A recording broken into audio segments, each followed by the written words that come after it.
Okay, I'm going to call this meeting to order. The City of San Clemente respects the many people of different faiths who reside here.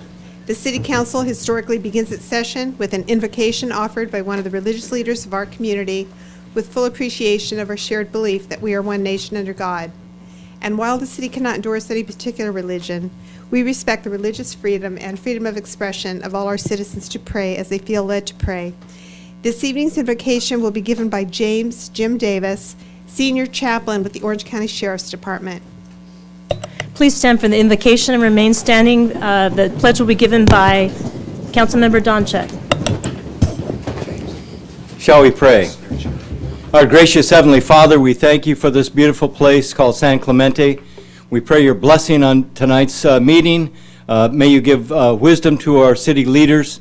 We pray your blessing and protection upon those in our community, especially our teachers, our students, our children, law enforcement. Watch over our deputies, their families. Also our firefighters, watch over them. And we pray also for our military, for our Marines that are deployed. Protect them, Lord. Also for their families that are left behind. We thank you for this wonderful place that we can live and work and be. In your precious name we pray. Amen. Now please join me in the Pledge of Allegiance to the flag of our great country. I pledge allegiance to the flag of the United States of America and to the republic for which it stands, one nation, under God, indivisible, with liberty and justice for all.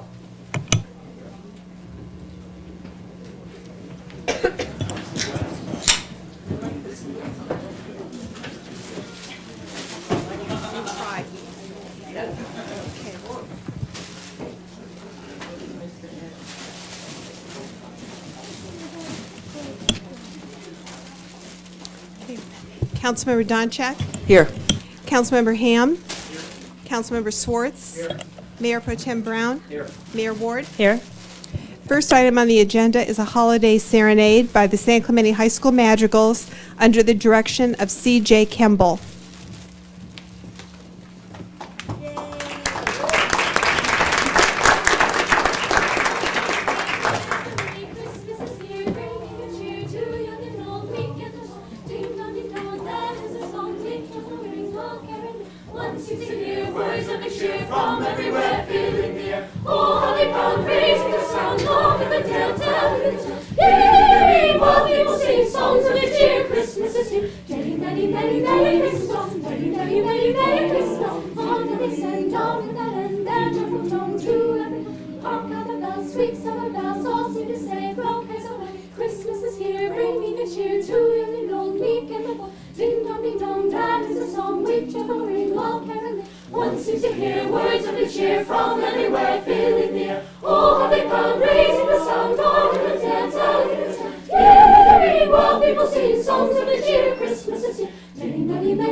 Deck the halls with boughs of holly, fa la la la la la la la.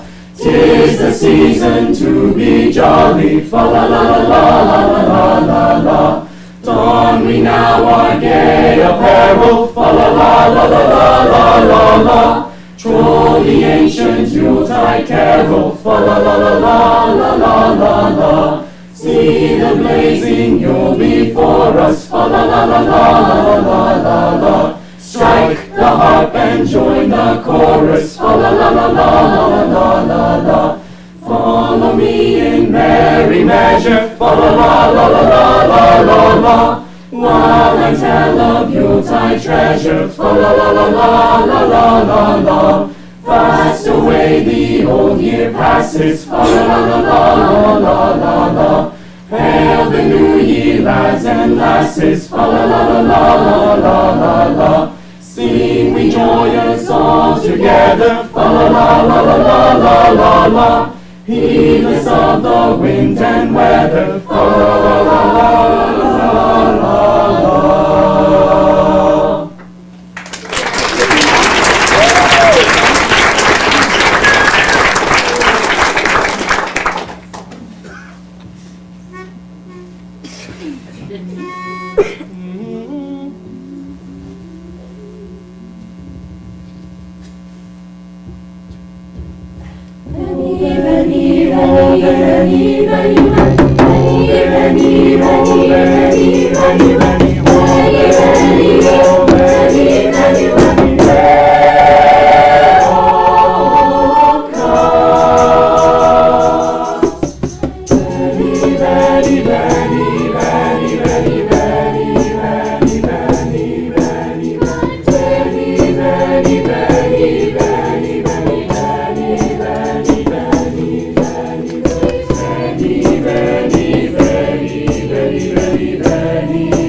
We wish you a Merry Christmas, we wish you a Merry Christmas, we wish you a Merry Christmas and a Happy New Year. The tidings we bring to you and your kin. We wish you a Merry Christmas and a Happy New Year.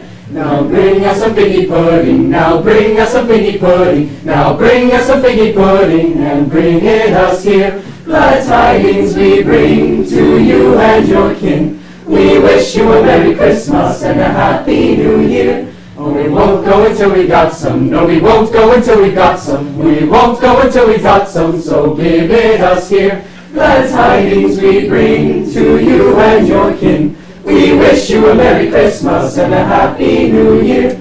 Oh, we all like figgy pudding, yes, we all like figgy pudding. We all like figgy pudding, so bring it us here. Glad tidings we bring to you and your kin. We wish you a Merry Christmas and a Happy New Year. We wish you a Merry Christmas, we wish you a Merry Christmas, we wish you a Merry Christmas and a Happy New Year.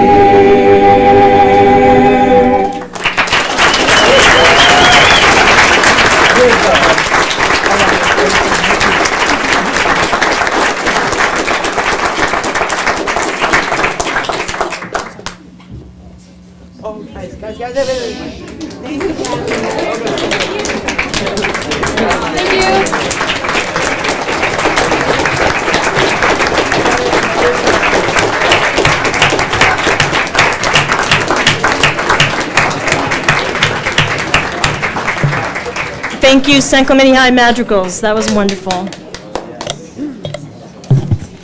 The next item on the agenda is election of mayor and mayor pro tem, and I do have some speaker cards. Let's say, Mary, you want to give it a minute and let everybody exit before we start up here? Okay. I got to say, I've heard that 5 years in a row now. That was by far the best year. I don't know It what was good. changed, but that was incredible. Oh, Scott's daughter, that's what changed. Yeah. Well, all those kids have grown up. That's Yeah. them here, right? They've made it through all the grades, and now they're finally here. That was impressive. Okay. Some of you have not put your name on these cards. So I think I'm going to guess. Okay. The first speaker is Steve Veely, followed by, I believe it's Wayne Eggleston, followed. Is there an order that we're trying to do, Laura? Steve Oh. and I and a lot of people Okay. are going to go together. Wonderful.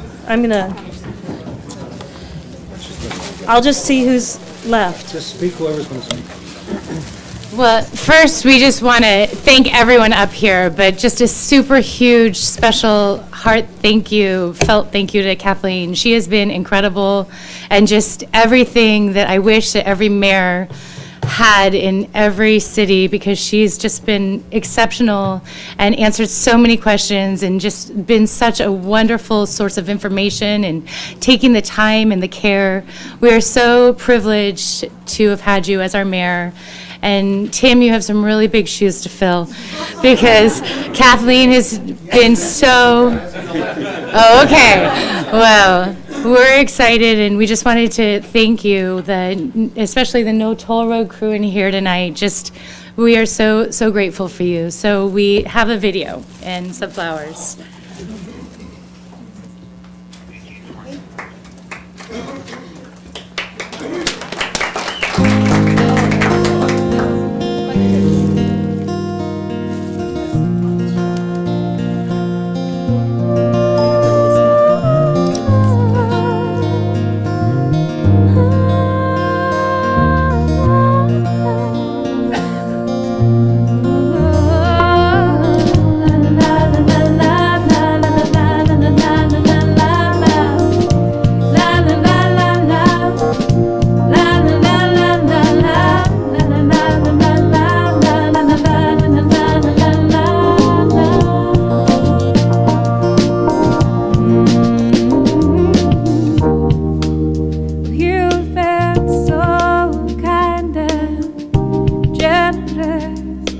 I don't know, keep on giving. For your kindness, I'm in debt to you. For your selflessness, my admiration. For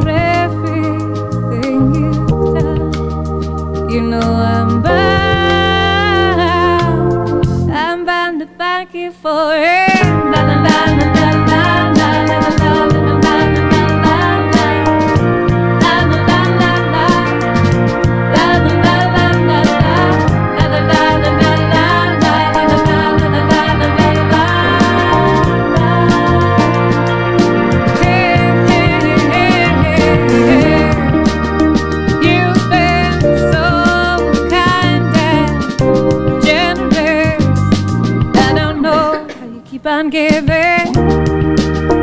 For your kindness, I made debt to you. And I never could have come this far without you. For everything you've done, you know I'm bound to thank you for it. La la la la la la la la la la la la la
High school students brought the gas mask because they're going to need it if a road goes next to their high school.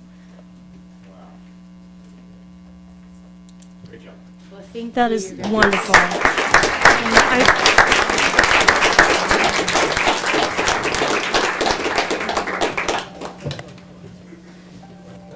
Okay, so I don't know who's left. Whoever's left, can you come up because I'm not sure who was on the cards. I'm sorry, you are who? Former Mayor Wayne Eggleston.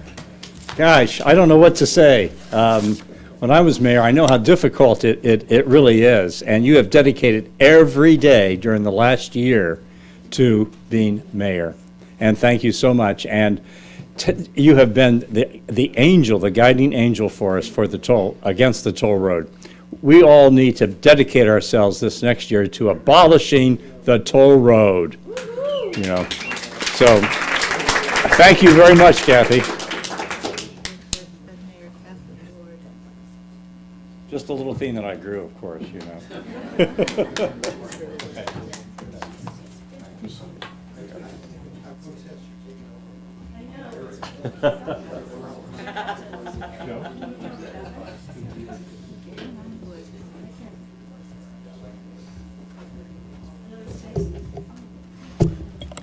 Hi, guys. I can't appreciate enough how much you guys do for us, all the time you all spent. If we agree with you, we don't agree with you. It seems when we do agree with you, you're our best friend. When we don't, we remember you by that. And it's real tough. But I want to thank you all for all the jobs you do. I know as mayor this year, it's been a lot of work that you've done, and all of you guys have done it. Thank you a lot. Thank you very much for always siding with the families and our neighborhoods. It means a lot to us. Thank you so much.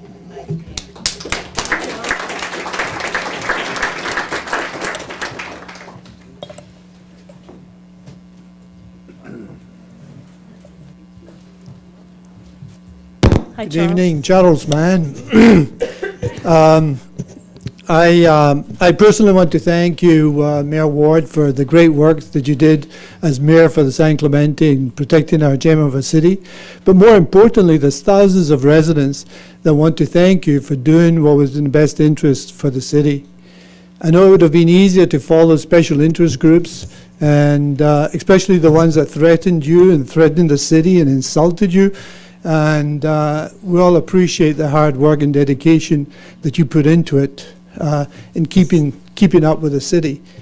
And I think you must have left some of the nights at the city council scratching your head, wondering, what in the heck am I doing here? And I know it's tough, and but at the end of the day, all the residents are really proud of you, and they're proud of you for the honesty, the dedication, and the hard work that you put into your high-paying job as mayor. And we all appreciate you an awful lot, and you can walk always with your head very tall in the city of San Clemente.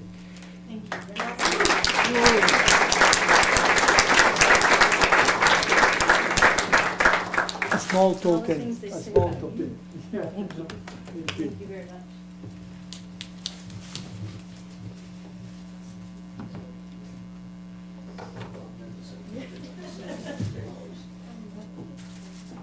Okay, so at this time, I get to say something, right? Yes. Okay. Oh, do we? I'm sorry. I think you're one of the ones that didn't have a name. Did you have your name on? Larry Culbertson, I'm sorry, you were on here. Pardon? You were on here. Yeah. Go ahead. Larry Culbertson, representing the Historical Society. Kathy, you've had an outstanding year as mayor. On issue after issue, you've consistently taken positions that put residents first. You received pressure from developers, special interest groups in the community, bullying residents and city council members, but you've stood your ground. The tremendous amount of time that you've spent attending meetings and preparing for those meetings is probably not known by many in the community, but they should all be grateful to have a fighter like you are for them at the helm. As a supporter of historic preservation, we applaud your efforts in that area. You understand that while preservation is just one part of what makes up San Clemente, it is an important part that deserves attention. The Ole Hansen Beach Club and Miramar Theater are two major projects that you have helped advance through your time on the council. We look forward to continuing to work with you on projects like historic districts and landmark recognition. Thank you.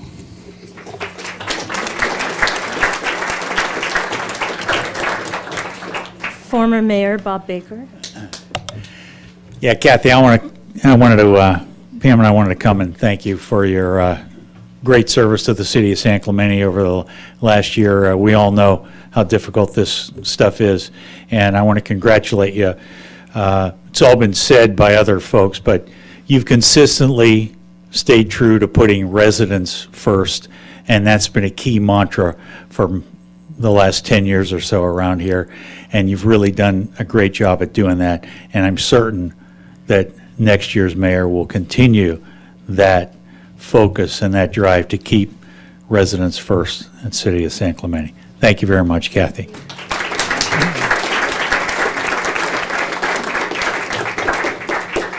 I think that's the last speaker card. Okay. I want to say that my year as mayor, this year has been exciting, challenging, rewarding, and I have actually enjoyed it very much. It has been an honor to be the mayor of this great city, and I am proud to join the long list of fine mayors the city has had in its history, including some of my colleagues sitting here. My main goal for this year was to reach resolution on outstanding issues so the city could get back to the work that we do, which is providing a safe city and making plans for improvements that make our city better. The toll road issue somewhat defined my year as mayor when TCA drew a line through the middle of our city. But I have never been so proud of our city as I am in the response to this issue. I thank all of you that have gotten involved, and I am humbled by the education, experience, and talent of our residents and their sheer determination to fight TCA's terrible idea to connect a toll road right through our city and through our homes and our cherished open space. Some of my goals this year may have been set aside by this issue, but I wouldn't have it any other way of how it happened, and I'm happy that I was mayor this year.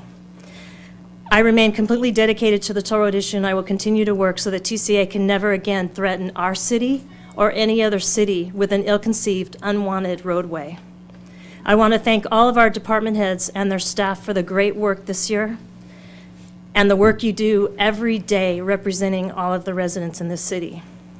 Lastly, I do want to thank our city managers, James Maxinoff and Eric Sund. I know he's somewhere watching. And I want to let every resident know that these two gentlemen, our city managers, work very hard for the city, and they have taken on everything that we have asked of them this year, and they have done a good job and good work, and it is over and above the normal operations of this city. So thank you very much for your willingness to do that and caring for the city as much as we do. I appreciate that. We all appreciate that. San Clemente celebrates its 90th birthday in February. We are one of the finest cities in Orange County. We are one of the first cities in Orange County. It is beyond time that this city receives the respect it deserves for our history and our many contributions to this region. San Clemente should be respected, appreciated, and not messed with. So I will end with that. Thank you.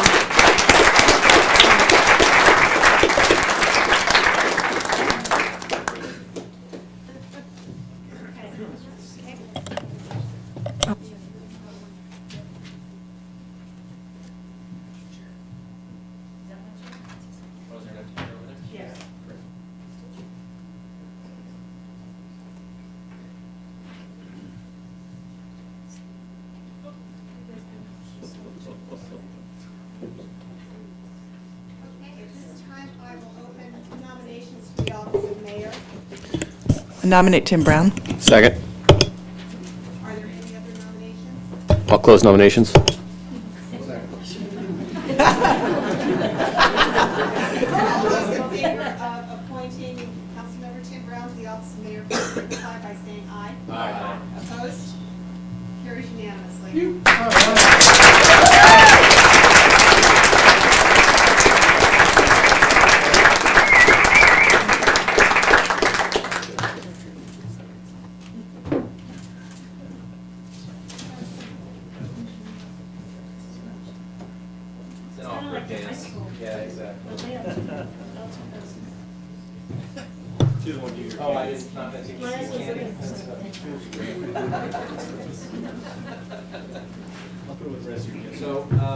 This is a great opportunity to do this. Is there a microphone?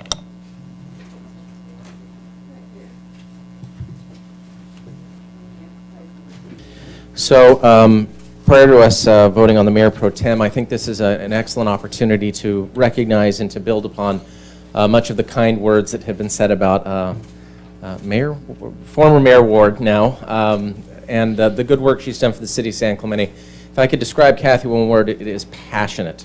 She is deeply passionate about this community, and I think it showed for every resident who was here to speak of her, dealt with her, is how much she cares about the city of San Clemente. In a world of jaded politicians and folks who seems like they've been around too long, that it's so refreshing to have someone who cares so much and is so committed to the future of our city. And I think Council Member Donchak said it a few weeks ago in one of our meetings that this has been probably one of the most, if not the most difficult year I can recall in San Clemente's political history. And Kathy has done just an exceptional work in navigating that and of meeting with residents. I think she's a little tired of having all of the meetings that has to do. She's exhausted, but how committed has she been to this position? And I think I can't add anything more that was said other than congratulations, well done, and thank you for everything you've done.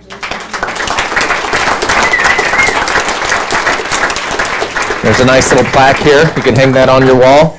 And we also have flowers for you too that we have provided. It is beautiful. And so I thought that was Chris's when I walked in here just because he was lonely and needed flowers. But apparently that's for you as well. So congratulations again, Kathy. Good job, well done.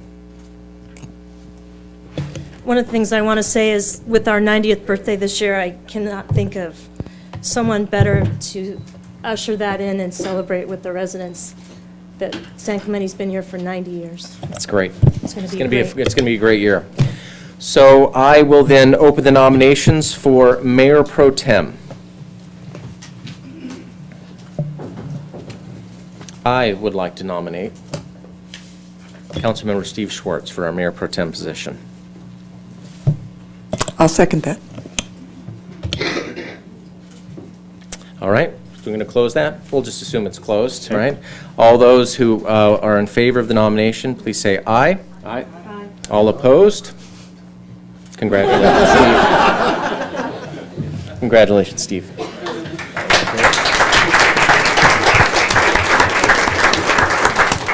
So with this, we usually do a little bit of a musical chair scenario here, but before we do, I'd love for Steve, if you wouldn't mind, to say a few words. I guess that's,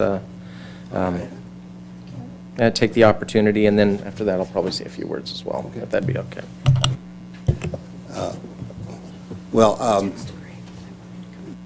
Some of you may not have guessed it, but that was a complete surprise to me.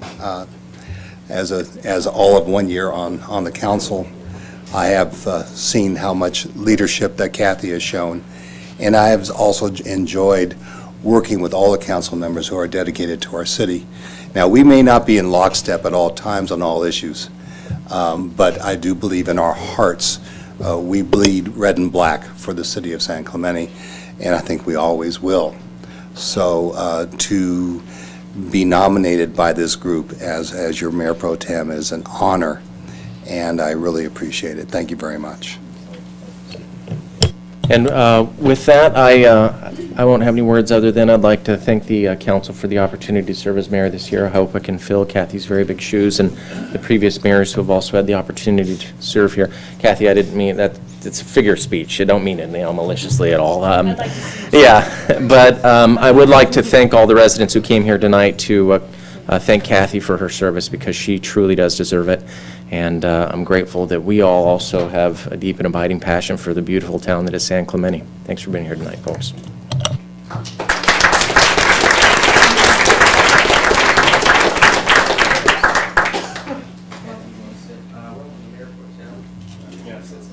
Yes.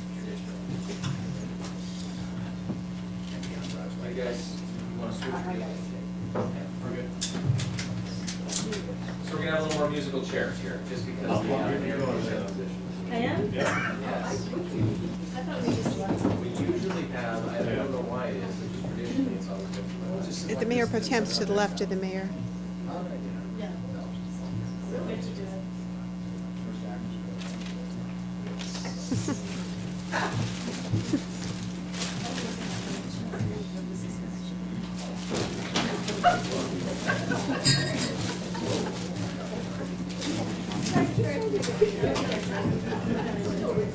And I would be awfully remiss not to thank my cute wife who is sneaking out of the room right now, and my beautiful children. Goodbye, honey. Thanks for your support. She's awesome. Of course. I also want to thank my husband who's in the audience, and as the mayor knows, our spouses serve along with us and serve the residents. One of the things I would like you to do is, would you come up and please get these flowers so that they still look nice when I get home. Thank you very much. Okay. Next on the agenda is presentation of a commendation and a plaque to Colonel Robert E. Thacker, United States Air Force retired, in recognition and appreciation of his distinguished service and heroism during World War II, the Korean War, and the Vietnam War.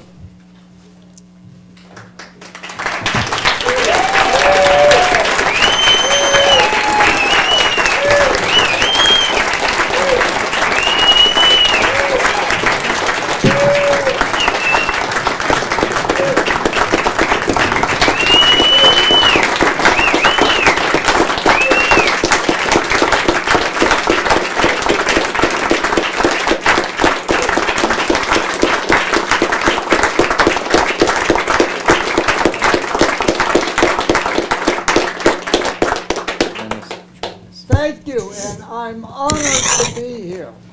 Thank you. Come on up here, sir. Colonel Thacker, it is a deep honor, sir, to be here with you tonight, and it is actually with a tremendous amount of gratitude the opportunity to present to you this proclamation from the city of San Clemente. And it's a certificate of recognition first. I guess I'll do this one here, which is a little simpler. It's in recognition of in recognition and gratitude of your distinguished service and heroism during World War II, the Korean War, and the Vietnam War. This is a wonderful plaque we'd like to present to you, sir. that is from all of us here, the City Council and the City of San Clemente.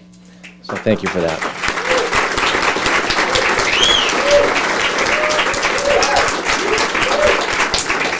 Now, I got the lighter one out of the way first. Now, but there's one that's a little more extensive because anybody who has their own Wikipedia entry deserves a little bit of explanation. You have your own Wikipedia entry. Did you know that? What was that big word you just used? I know. I shouldn't use that. There is a whole page online with your exploits. Listen, I'm just a kid from El Centro. Now, take it easy. Well, the only thing it said is that you won the yo-yo championship in 1932, so I imagine there's something else important that's happened since then. Is that right? I'll see you later after the ceremony. So I would like to read a portion of this commendation for Colonel Thacker. This is very important, and it says, whereas Colonel Thacker, Robert E. Thacker, USAF, is a retired test pilot, a lifelong aeromodeling enthusiast and designer, and one of the few pilots in our nation's history to do tours of duty in 2 different theaters of operation in World War II, the European and the Pacific.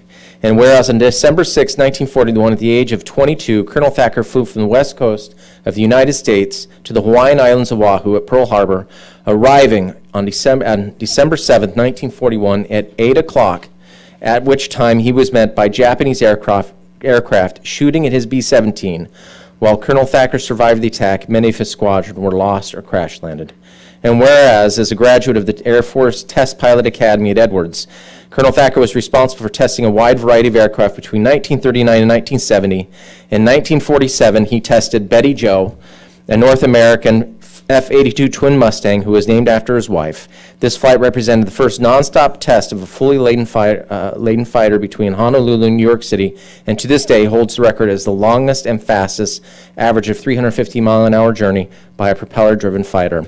And whereas Colonel Thacker flew two tours of duty in a B-17 in World War II, a single tour in the Korean War with a B-29 Superfortress, and classified high-altitude reconnaissance missions during the Vietnam War. And whereas Colonel Thacker's distinguished service and courage earned him 2 Silver Stars, 3 Distinguished Flying Crosses, 10 Air Medals, and the French Croix de Guerre with Palm.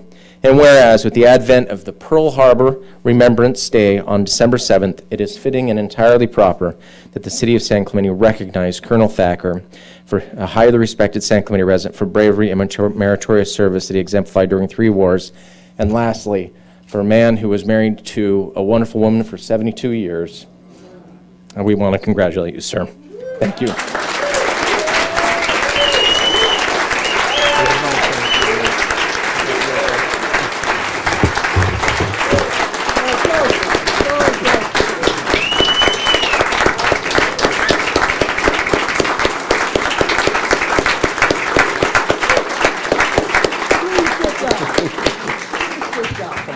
If you could speak into the microphone. Well, okay.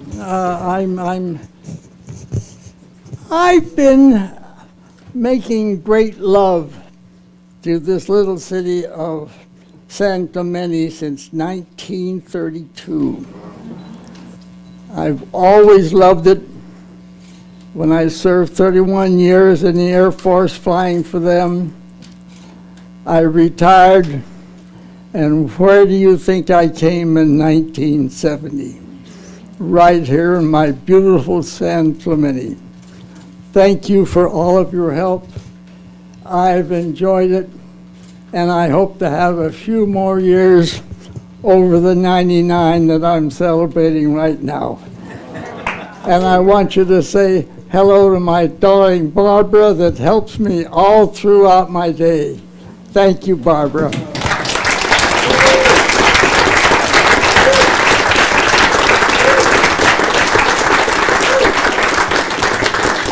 You can ask me one question and keep it clean. Is there any question? One question. Thank you again, folks. I love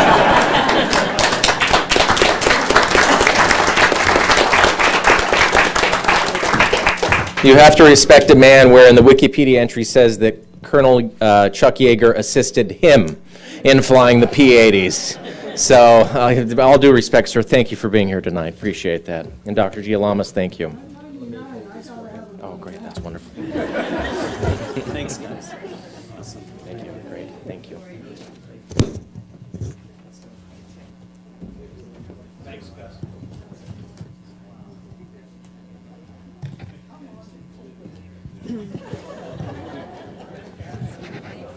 Sam?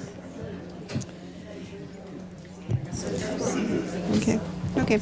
Next is a presentation by Carney Campbell and Trey Russell, San Clemente High School students, concerning campus activities.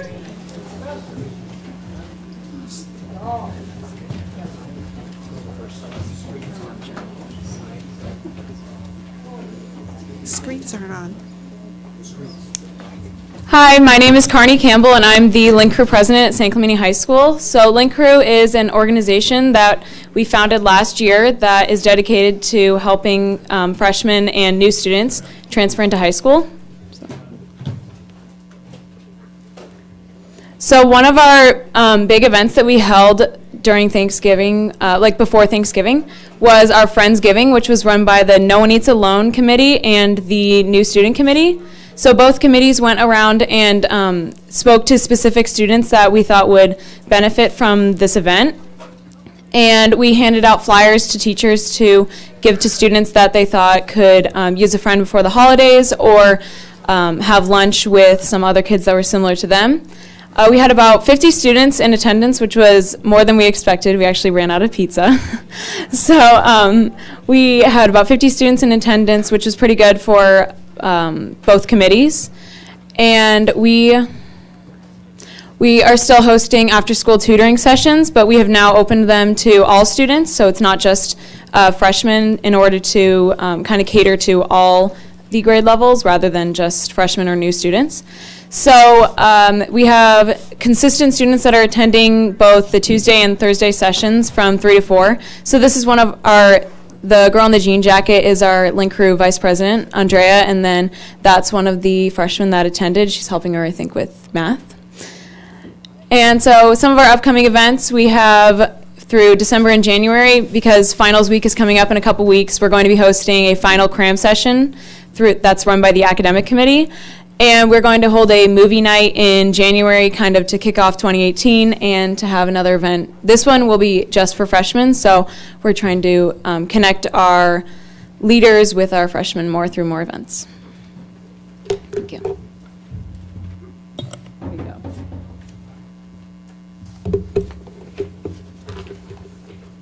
go. Good evening, San Clemente City Council members and members of the San Clemente community. My name is Trey Russell, and I'm here on behalf of San Clemente High School, representing the Tritons as the Associated Student Body President. As we wrap up our fall season, San Clemente has begun the transition into many new areas, shifting our attention to upcoming athletic seasons as well as many new club activities, district-wide proposals, and student-involved events. To kick off the month of December, we have a plethora of sports seasons underway, including boys and girls soccer, boys and girls basketball, boys and girls wrestling, and girls water polo.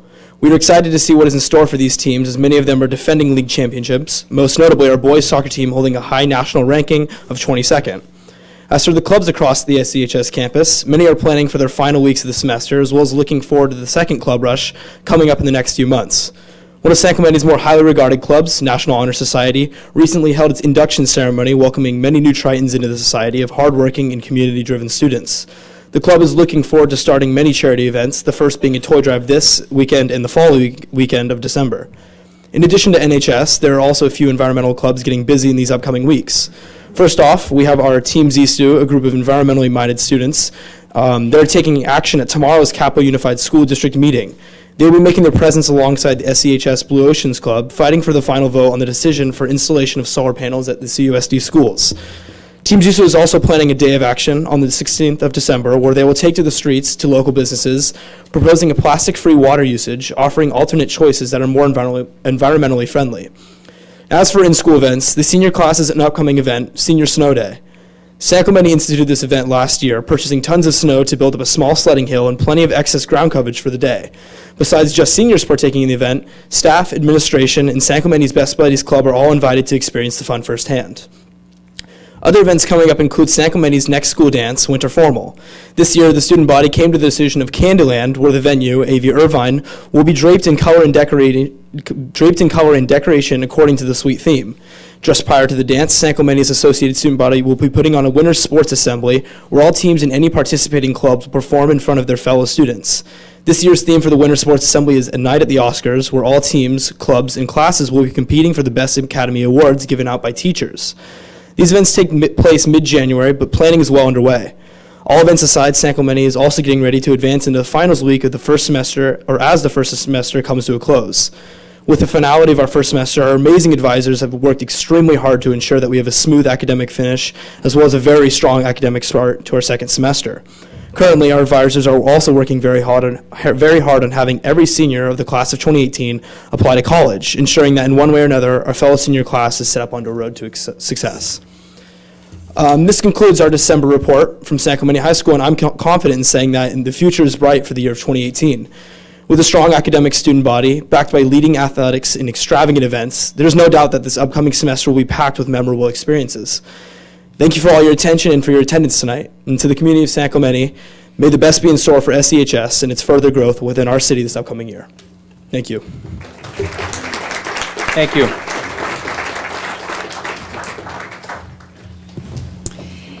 Next is a presentation by Jan Montag, President of the San Clemente Village, concerning the San Clemente Village. Good evening. Yes, I am Jan Montague, President of San Clemente Village, the Board of Directors. As most of you know, we are an all-volunteer, nonprofit organization. We provide programs and services that help San Clemente residents age 55 and older remain in their homes. And joining me tonight are several of our members, volunteers, and supporters. If they could please stand and be recognized. Thank you. So together we thank you, City Council, for providing the initial seed money required to take our first steps that took us from an idea to a reality. We officially opened for business in the fall of 2016, and tonight I am happy to report that San Clemente Village is vibrant and well-functioning. Throughout this year, we grew and we evolved from a founding grassroots organization to one that is strategic in thinking and in action. Our message to you, our members, our donors, and foundations who have invested in San Clemente Village, be confident that we are thoughtful stewards of the gifts, dues, and awards we have received. We are doing the greater good, and it is working. Today, we have over 80 members and 70 volunteers who are actively involved. During 2017, we provided transportation services to doctor appointments, dentists, grocery stores, eye exams, events, the beach, and of course, to hairstylists, to name a few. We filled countless service requests and offered educational events and social programs. Our plans for 2018 are to launch 3 comprehensive initiatives designed to help our members thrive and live well in their homes. Live safe for personal safety, live smart for brain and cognition health, and live well for fall reduction and personal wellness. As a social gerontologist, my education and experience, I can assure you that it is in the best interest of the city of San Clemente to support San Clemente Village and to do everything in your power to create an age-friendly environment for all of our residents. We are eager to help the city in this endeavor. So please feel free to contact us at 949-441-1348, or you can check out scvillage.org. I've also provided brochures, business cards, and newsletters. So I'm thanking you for your support and your continued support in 2018. Thank you very much.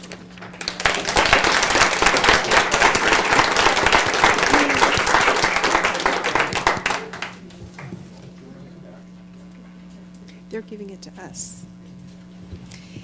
Next is presentation of a plaque to the City of San Clemente from Mary Grant in appreciation for allowing the 2017 Relay for Life, which benefits the American Cancer Society, to take place at the Jim Johnson Memorial Park on August 26th. Hello, everyone. Good evening. My name is Mary Grant. I'm with the American Cancer Society, a community development manager with Relay for Life. And my cohort here is Mr. Dave Robinson. Dave is the lead for the San Clemente Relay and took on that role last year, and he will be reprising it this year, so we're very blessed to have him. We are here this evening because we want to thank you specifically for your continued support of our event. Each year, the City of San Clemente comes forward and gives not only monetary support, but also support through local businesses who donate their time and goods to help us put on an event in the fight against cancer. We had, last year, we raised more than $35,000 with the event at the Jim Johnson Memorial Sports Park, so kudos to everyone that helped us with that. We had approximately 200 participants, and 52 of those were cancer survivors. So, again, that is due to the support that we received from the city. We would like to present you with the plaque. This is presented to the City of San Clemente as a thank you for your support and dedication for the Relay for Life of 2017. We certainly hope that you will come and join us this year if you haven't been there already. We will be at the Jim Johnson Park, which is really significant for us because Mr. Johnson, that park was named for him in honor of him, and he was a cancer survivor as well. So it's very significant that we get to spend our time there each year. So thank you so much for your dedication and support. Thank you so much. Thank you. Appreciate it. Thank you. Thank you very much. Appreciate it. Thank you. Oh, this is your box. Oh, thank you. And next is a toll road update.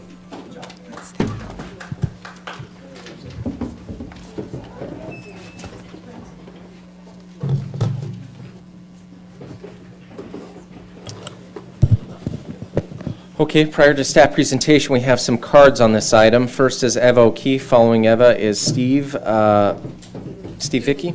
Vili, excuse me.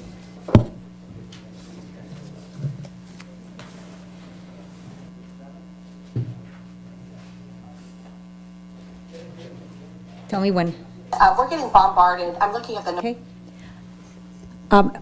Thank you. Congratulations, both Tim and Steve, and thank you, Kathy, for all your work. Okay, so everyone saw all the great videos with all the toll road movement. Apparently, someone, our supervisor, Lisa Bartlett, thinks that we're actually a nuisance. And it's not because I say it. I'm going to have you guys hear it. November 16th. Item for ledge, and we're getting bombarded at the county and at TCA. This is really a small group in San Clemente that is saying we don't want TCA anymore. We want a merger. We don't want the toll road. We don't want this. We don't want that. But when you take a look at the polling results that were done, it's overwhelmingly in favor, even within San Clemente, to work on enhancing regional mobility. So I think there's a process that has to be followed, and just take the comments, but take it with a grain of salt, because it's not from all over the district or all over the county. It's from a portion in South County, which is basically San Clemente, where one of the possible routes could take place. So Lisa Bartlett says that our comments, our 12,000 combined petitions, should be taken with a grain of salt. Let me read one of the questions that she touts on the survey. I was one of the people calling. I had a heck of a time understanding this. Many in favor of the through pass say that because the toll road travels down the median of I-5, it will reduce traffic congestion on the I-5 without adding any new traffic onto the 5 or to San Clemente surface streets. Furthermore, it will do so with minimal impact, intrusion on the environment or the city of San Clemente. Besides removing the I-5 bottleneck, the through pass would provide an alternative route to I-5, especially during emergencies. Costs will not impact taxpayers because toll receipts will be the source of revenue for construction. Pretty much everything on that is a lie. It's a bold-faced lie. First of all, no taxpayer money Hello, development fees that all of us pay, okay? How about Caltrans maintaining the toll roads? How about the bottleneck when this lands on Barcelona? What's going to happen after there? Last time I heard, there's no plans of widening the freeway there. So again, another lie on this survey was saying that population is going to increase by 400,000 people in 10 years. Bold-faced lie. Even Cal State Fullerton, which is aligned with the TCA, says 25 years. So Lisa Bartlett, please do not take us with a grain of salt. We're a very organized group, and I challenge you, any of you guys over here, to run for supervisor. Thank you.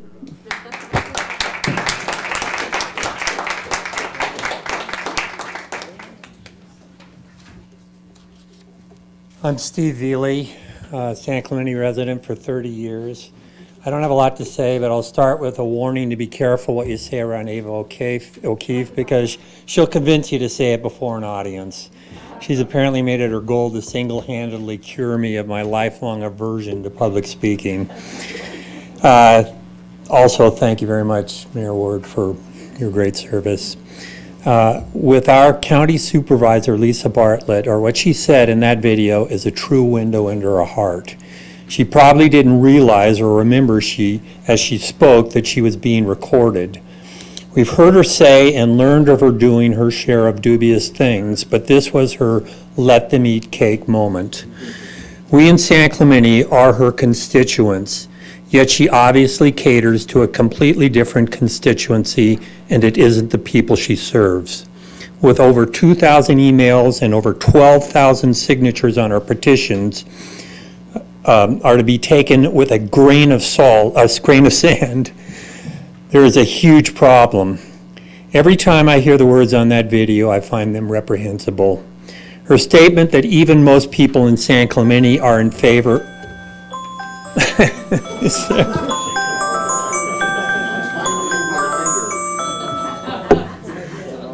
Sorry.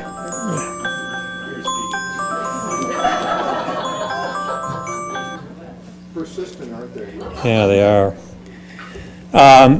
Her statement that even most people in San Clemente are in favor of mobility solutions is a lot different than saying we are in favor of the damn toll road extension. It's our city that would bear the brunt of the damage of the toll road extension with no real benefit from it. Our clueless, only clueless people like Lisa Bartlett wouldn't appreciate that fact. She has no business representing us as our supervisor, and I join Ava's plea that one of you good people in the San Clemente City Council or some other worthy person out there challenge and run against her. You would have huge support in San Clemente and likely other cities along the proposed toll road extension route, and you would inherit a remarkable infrastructure of people who have organized to fight this toll road and who would be more than ready to be your dedicated workers in our effort to get rid of Miss Bartlett. Thank you and happy holidays. Thank you. Final card from Pete Van Ice. Surprise, surprise. Good evening, Council. Mayor, Tim, Kathy, thank you, thank you. I speak on behalf of thousands of people I don't know, and tens of thousands of people who will owe their homes and their homes' future values to your valiant efforts, defying the TCA, frustrating that terribly, truly terrible organization. Thank you. I look forward to seeing TCA go away. I hope that those of us who have no toll road through San Clemente signs in the yards will soon replace them with abolish TCA signs. No toll road through San Clemente, unfortunately, one might infer that it should go someplace else. The fact is we don't need a toll road down here, any toll road anywhere, including through our neighbors in San Juan Capistrano, many of whom are certainly clueless as to the very good work that you've done, Kathy. So I just wanted to say thank you very much. And to everyone except Lisa Bartlett, happiest of holidays.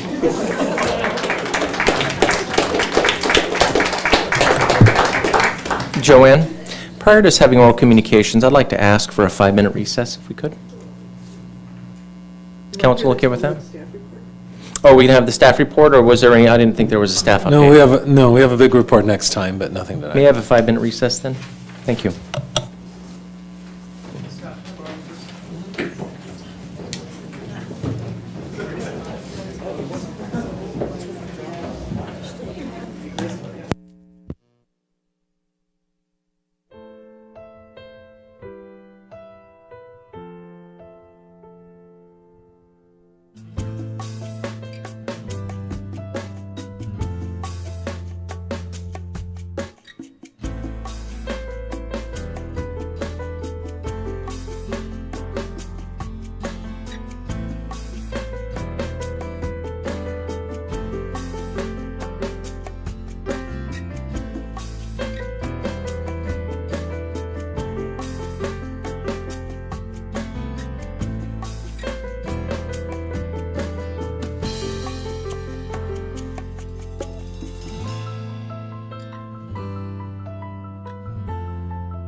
Okay.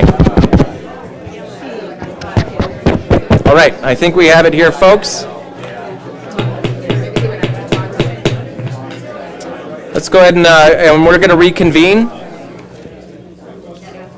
Okay. So prior to us commencing with oral communications, I'm going to initially make a motion to reconsider the election for Mayor Pro Tem, and I'll give a justification in a moment, but I would like to at least make that motion and receive a second and a vote on that item. I'll second. All in favor? Aye.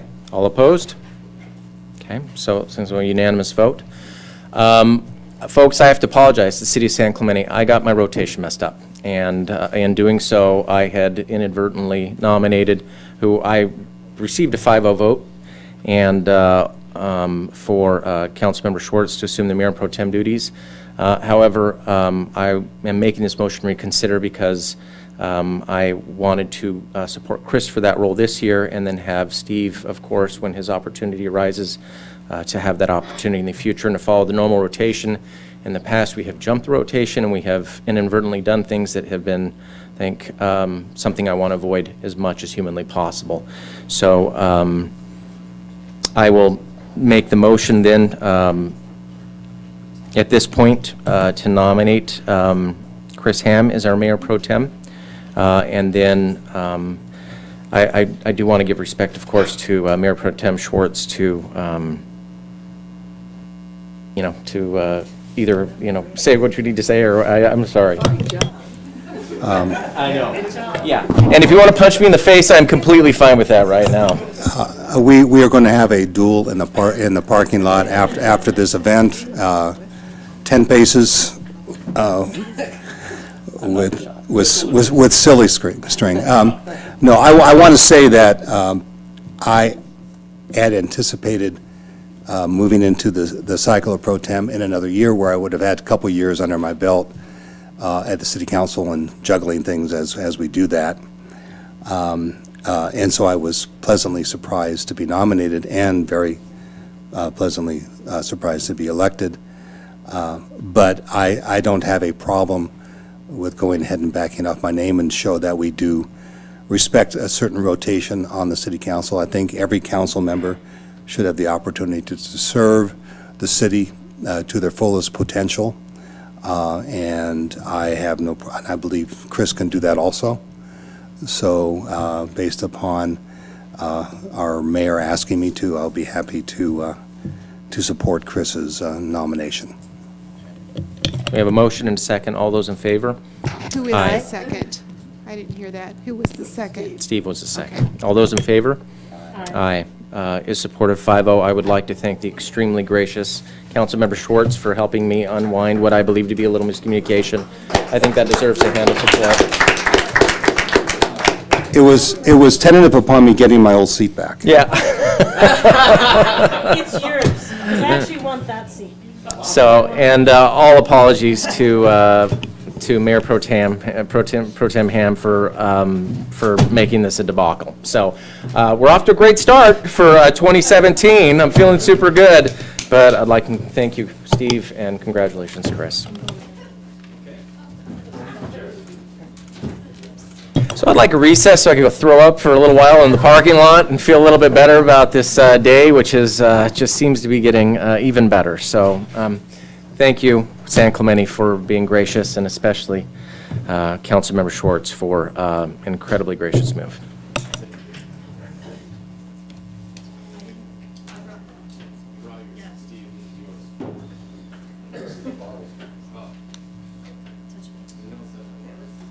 All right, let's get to work. Thank you. I'll move the consent calendar. Oh. That's your oral. We have oral communication. Okay. Yes. Members of the audience who wish to address council on matters that are within the jurisdiction of the City of San Clemente, but not separately listed on the agenda, may do so during the oral communications portion of the meeting. A total time limitation of 30 minutes is allocated for oral communications part 1, with each speaker being allotted 3 minutes, which to give his or her presentation. We have a number of cards. We'll move as quickly as possible because I have put us all behind tonight. Starting with Anthony Lafrano, following Anthony will be Judy Rowe.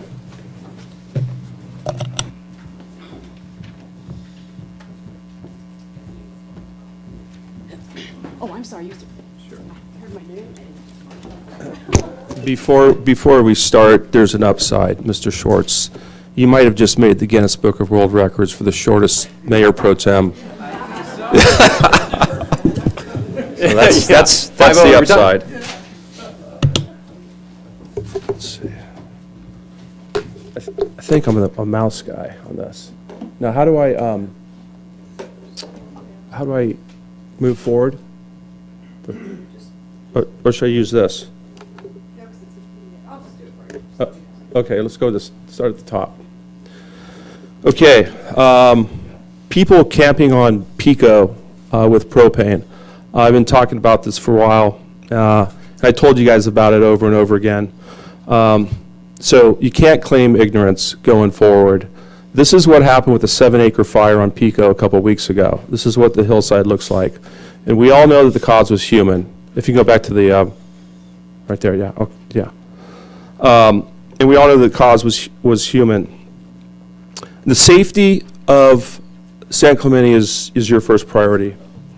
We got lucky on this fire because it could have killed somebody or burned down a tract of homes.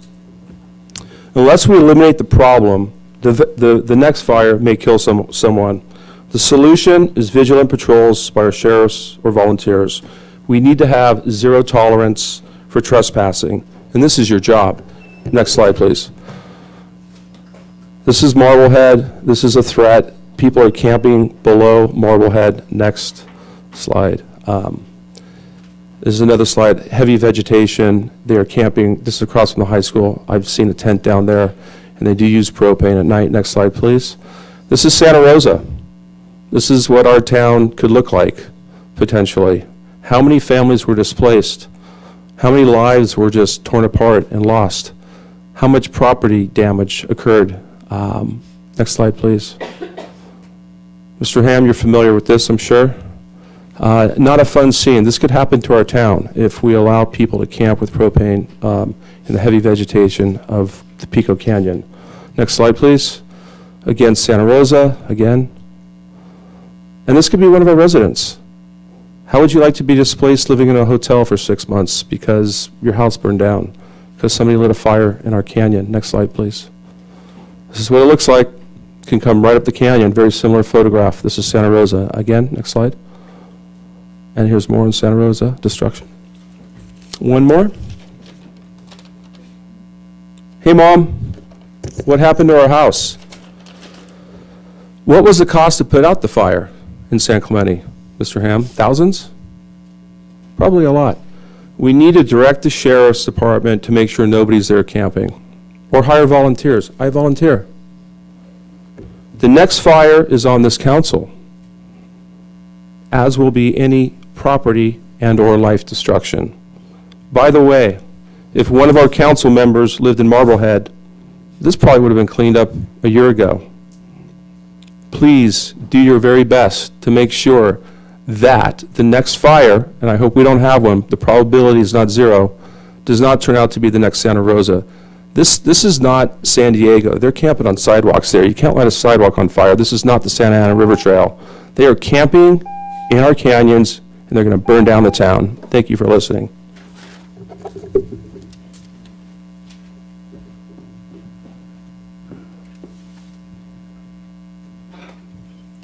Next up is Judy Rowe, followed by Richard Rowe. Hello. My name is Judy Rowe, and I live on the Loop at 268 Avenida, Montalvo, Villa number 7. And I'm going to read this because I don't trust myself to say this free form because it is an emotional subject for me. First, I would like to say that I am opposed to any change that would allow broad brushing the Loop with STLUs. I would like to share my personal story with you. My husband and I were living in the Bay Area, and we wanted to buy some type of beach home in Southern California. When we first started looking for a beach home, we went to Laguna Beach and Newport Beach because we knew of them. We were completely turned off because of all the tourists and the congestion. We finally found San Clemente and were very impressed with how calm it was compared to Laguna Beach and Newport Beach. We looked at homes in the Pier Bowl, but didn't want to live around the hustle and bustle of tourists. So we looked for over 5 years before we found our nirvana, the Loop. We bought our home on the Loop 15 years ago. We fell in love with San Clemente and the Loop, so much so that we changed our retirement plans from staying in the Bay Area to moving to San Clemente. We want to again emphasize, we chose San Clemente and the Loop specifically for our home 15 years ago because it was not crazy with tourists like Laguna Beach and Newport Beach or even the Pier Bowl. In closing, the Loop is a neighborhood where neighbors know each other by name or by sight, and we support one another. These are our homes. Those of us who bought homes on the Loop were not looking to be part of an industry that wanted to act like a hotel or a vacation rental agency. Please do not allow outsiders to change the character of our community because they want to make money off our neighborhood. We want to enjoy the peace and quiet we chose when we purchased our homes. We plan on starting a petition to present to you so you know how the neighborhood in general feels about our community and the need to protect our peacefulness. Thank you for your time and happy holidays.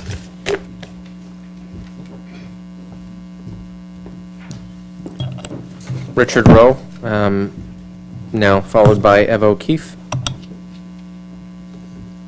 Good evening, my name is Richard Rowe, and as you've already figured out, I live on the Loop. So La Briera, Montalvo, for people who don't know what the Loop is. I'm also president of the Sea Point Villas Homeowners Association. It's an association formed in 1980, over 37 years ago.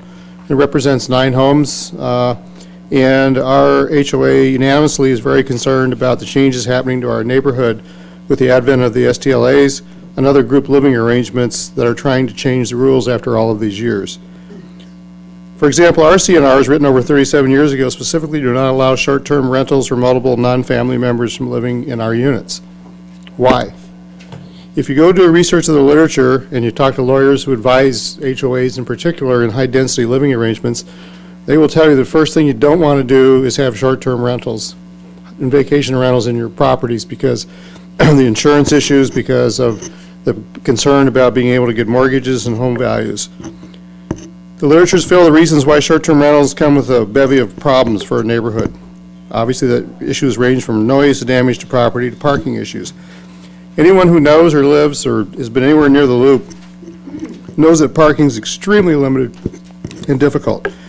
As you hopefully know, we already have issues with our 2-hour parking only, tags required, and limits the number of visitor passes allowed per resident.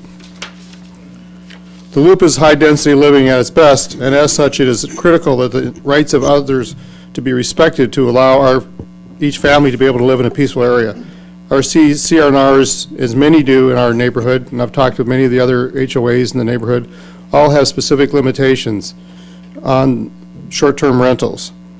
And basically is to make sure that people don't have their rights, their pleasant surroundings taken over by unreasonable noises or permit any nuisances on the premises.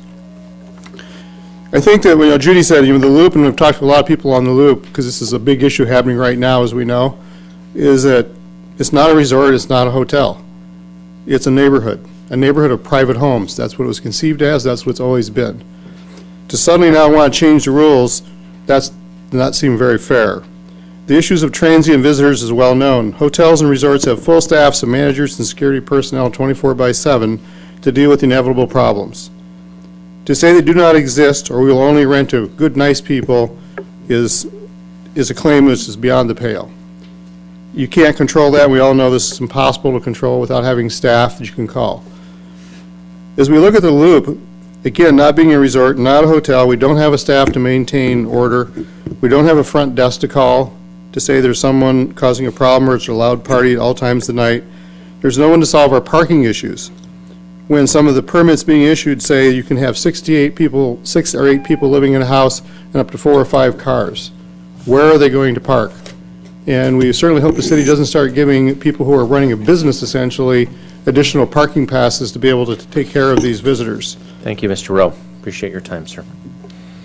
One thing I'd like to add real quick. Okay. So as a member of the HOA and a member of the other HOA associations, we would actually like to work with you. No one has been asking us on the Loop what we think about what's happening with these rules. So thank you, sir. We would like to have you ask us to participate. We'll be happy to do that. Okay, appreciate that, sir. Thank you.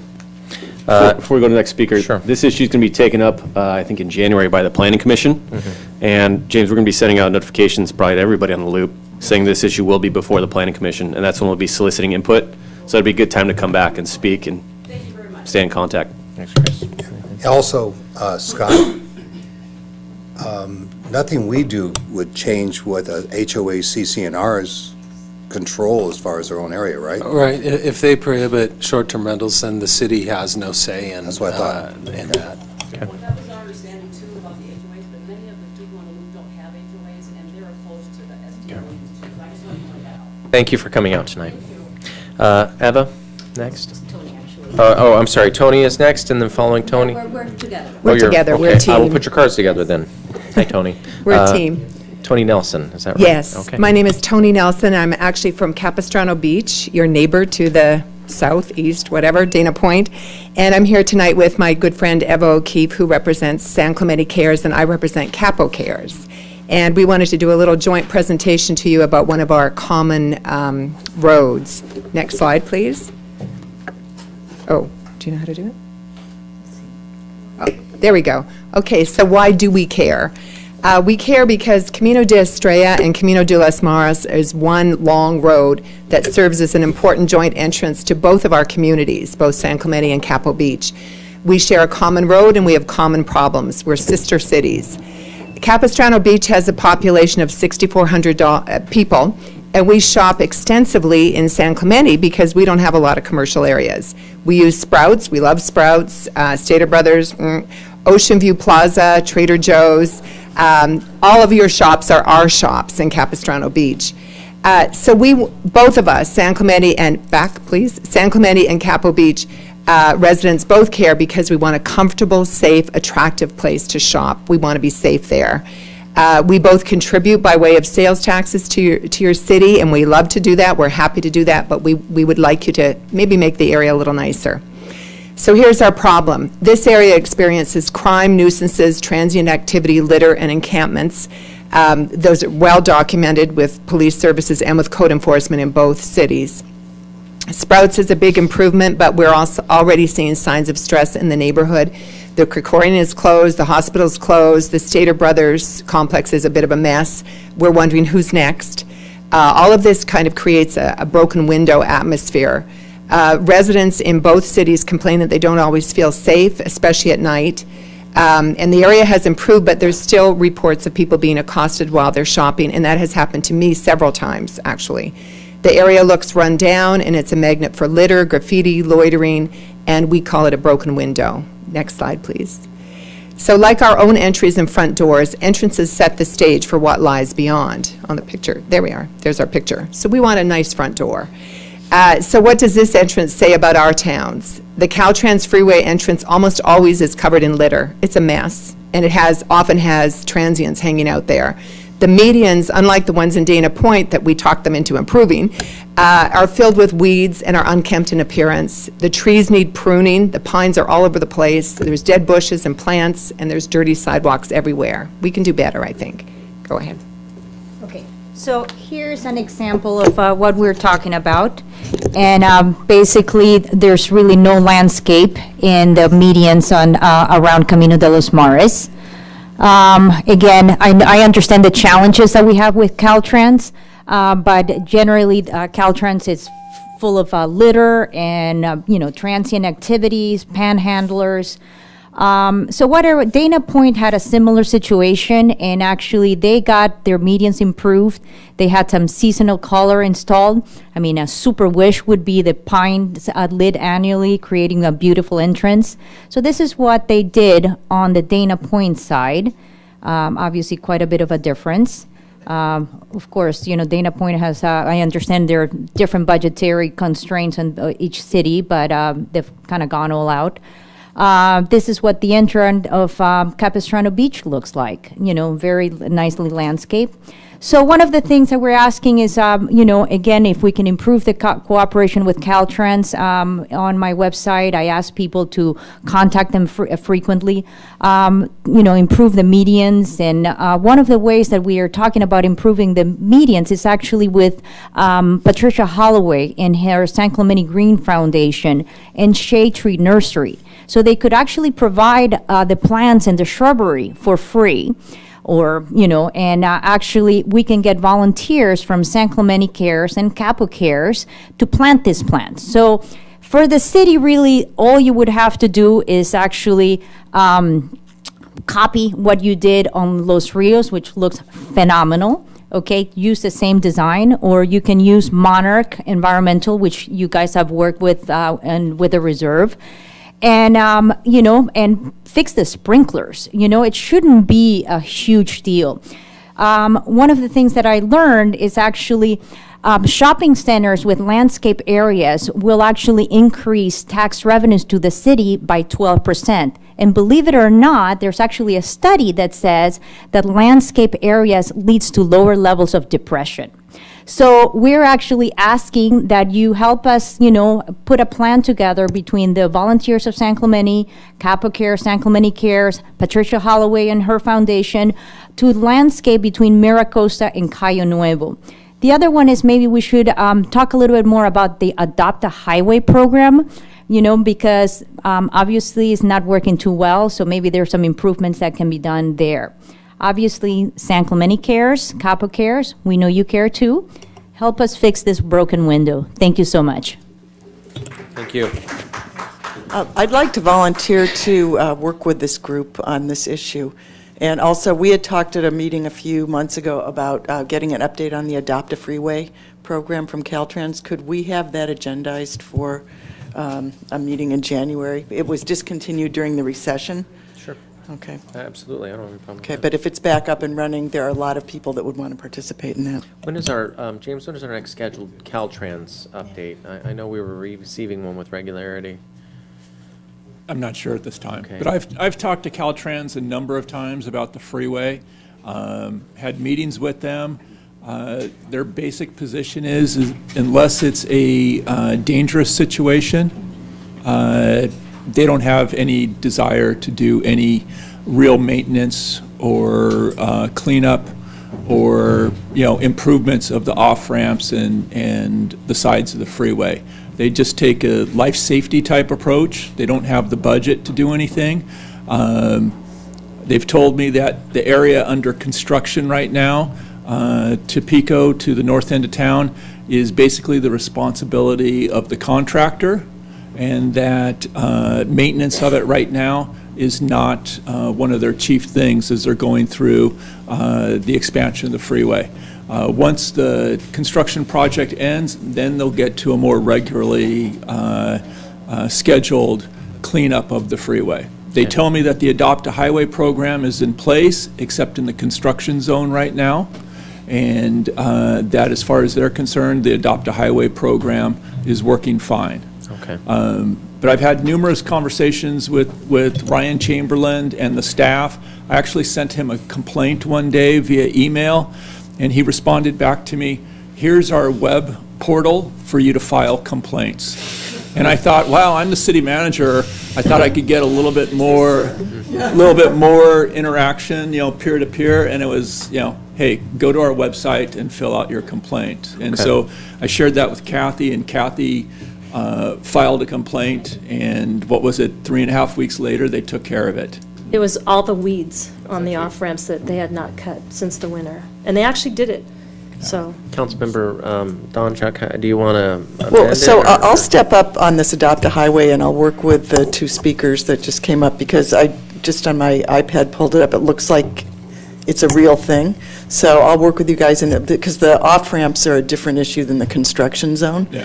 And if I have agreement here, we'll just get this done, because it went dark in 2008, and if it's back up, our community has a history of wanting to participate in that. Yeah, absolutely. That's So, great. all right, so I'll get your contact information and meet with you guys. All right. Okay.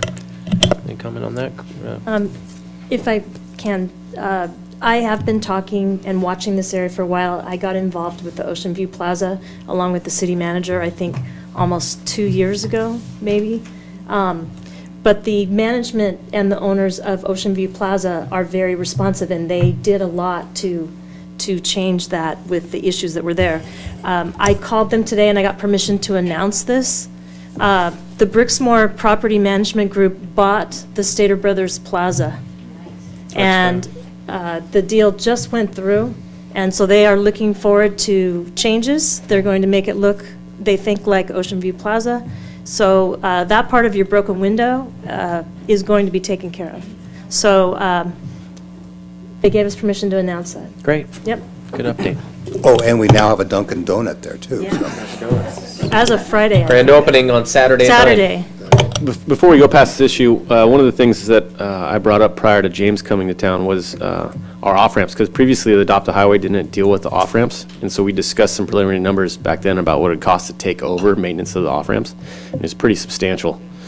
So maybe we can take another look at that. But one of the other issues that I want to point out was for every area of town, if there's any blight at all, you can file online with our code enforcement department an issue, and they actually do address those issues. So I just filed one up in Talega for poor maintenance of a commercial facility that's not even 15 years old. And so our code enforcement went out there and took care of it, and they've cleaned up a lot of the blight. They're still working on it because it's a large facility out there, but it does work.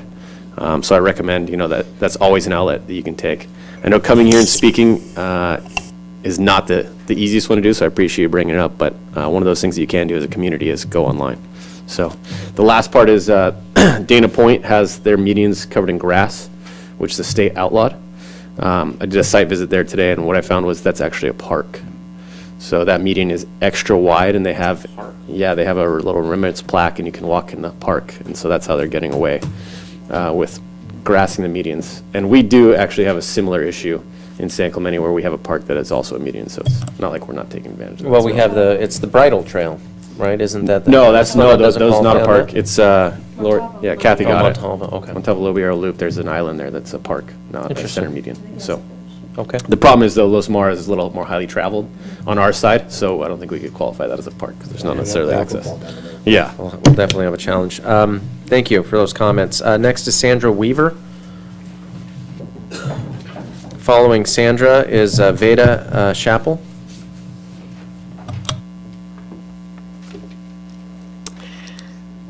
Good evening, and first of all, thank you, Kathy, for your service. Really appreciate it. I'm here representing the Cabrillo Playhouse, which I have done before, and congratulations to the newly elected mayor and mayor pro tem. Both of them. Yeah. We have a play coming up, of course, that's why I'm here, and it's our Christmas play, and it's called 'Twas the Night Before Christmas. You all remember that old story everybody's told? It goes something like this: is 'twas the night before Christmas, and all through the house, not a creature was stirring, not even a mouse. Hold it, stop. Whoa. You got it wrong. Why? What do you mean I got it wrong? Well, look at me. Well, you're stirring, but that's... I'm a mouse. Oh, but that's not what they meant by stirring. And I'm stirring. I'm What making are you cookies stirring? for Santa Claus, so I'm stirring the batter. You're making... Why are you making Christmas cookies for Santa Claus? Santa Claus didn't come to our house last year. What? No, he missed our house. What do you mean he missed your house? Santa Claus doesn't miss houses. I don't know. Do you know where I can find him? Well, North Pole, I guess. The North Pole? Yeah. Wow. I'm You're going to not go to the gonna North Pole. You're not going to go up there. I'm going to go to the North Pole, and I'm going to find out why I didn't get a Christmas present from Santa Claus last year. Gosh. Oh, my gosh. I wanted a squirt gun and a cowboy hat and a scooter, and I got nothing. Well, let me look at those cookies for you. Hey, they are pretty good. Okay, well, Hey, gosh. Do you know how I get to the North Pole? That way. That way? Oh, we don't have polar bears. Be careful. Do polar bears eat mice? Be careful. Well. All right. Is I'm it? going. You're on Okay. the Oh my gosh. Oh gosh. Will the mouse get to the North Pole? Will Santa remember his house this year? Well, I guess the only way to find out is come see the play. 'Twas the Night Before Christmas. It's on right now. We opened last weekend. We go through the 17th of December. And tickets are $20, $15 for kids. And if you can't stand the suspense, come see the play. Thank you, Sandra. Mayor, can we? Did the mouse turn the speaker card, or? You know what? I didn't receive that one. So, hi, Veda. How are you? Very good, thank you. This has been so entertaining from the very beginning with the choir through the changing seats and and the. I aim to please in all that I do. Well, my name is Veda Chappell, and I'm a homeowner here in San Clemente, and I'm also a member of the Citizens Climate Lobby, and we're a nonprofit, nonpartisan grassroots advocacy group that is focused on national policies that affect climate change. Now, last month I came to the Coastal Advisory Committee that was, the proceedings were here, and I thought it was interesting because sea level rise was discussed by your contracted research team, and the research team determined that a 1 to 3 foot sea level rise would reach the railroad and the beaches, and that no beaches would remain. And they projected that this could happen as early as 2050. Now in 2050, 32 years from now, it'll be about 10-inch rise. By the year 2100, the rise will be 3.3 feet. That obliterates all the beaches, the piers, and the railroad. And some more aggressive models or advanced models project it to be 5 feet by the year 2100. So my question is, because beaches are so important, they're our way of life, they're many people's livelihood, can you tell me what the council is able to do and have done, and are you open to suggestions? Thanks for coming today. I can answer the question. We included a climate change element in our general plan, if you'd like to read regarding the city's obligations and efforts. It's all there in all of its beauty on the website. And you can see how we have certain targets and goals that we have to meet based on what the state of California has implemented. Okay. Okay. And then do you ever meet just on that, or you'd take letters with recommendations, correct? Just submit emails to the council and we'll consider everything that you would have Okay. to say on the item. But I do recommend you read that element because that was an introduction to our new general plan that was 2 years ago when it was Okay. implemented. I appreciate that. Thank you. Next is Vaughn Barnes, following Vaughn, and our final speaker card is Sophia Maines. Vonnie, sorry, Vonnie. And then our final speaker is Sophia Maines. Any other cards, please get them submitted now. Thank you.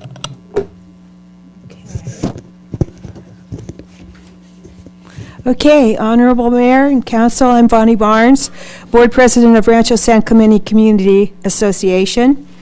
The first slide is what is left of the historical site at Nob Hill, located at the north end of the Ridge Route Trail in Rancho San Clemente. Nob Hill is featured in the city's general plan, recreation magazine, trail map, and website. This 7-acre fire, which occurred on November 25th, destroyed precious open space and threatened nearby homes and businesses. This photo was taken from my backyard in Montego. Let's see if I can get this slide thing. Oops. It took about 2.5 hours for 50 firefighters and 2 helicopters airdropping water to put out this fire. The cause of this fire has not yet been reported. On November 28, RSC's landscape crew visited the burn site and found filter-tipped cigarette butts by a public bench at the end of the Ridge Route Trail. The Ridge Route Trail has easy, open access for anyone to enter the fire zone, and there are no trail fencing or signage to inform users to stay on the trail. Here are the public benches at the end of the Ridge Route Trail showing open access to the fire zone. As this is a nuisance condition, RSCCA is asking the city for signage and trail fencing around the north end of the Ridge Route Trail to save the open space and reduce the threat of fire. For example, attractive trail fencing like this would let people know they're at the end of the trail, save the open space, and reduce fire hazards. This photo is of a trail fencing in the Outlet Mall area. Danger, no smoking, closed fire zone signage would also reduce fire hazards. Sheriffs have said that more signage along the Ridge Route Trail would be helpful for enforcement. This is what the Ridge Route Trail at Nob Hill would look like with trail fencing and signage in place.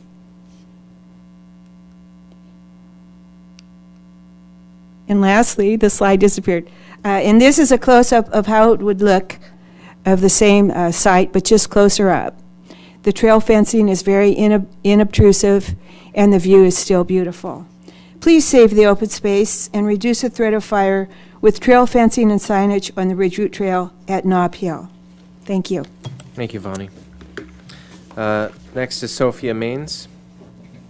These illustrations are top notch every time.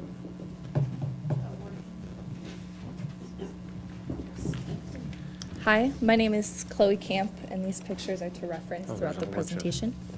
My name is Nick Fettuccine, and these signs Yeah. Okay. Hi, I'm Sophia Maines, co-president of Community Problem Solving Club at San Clemente High School.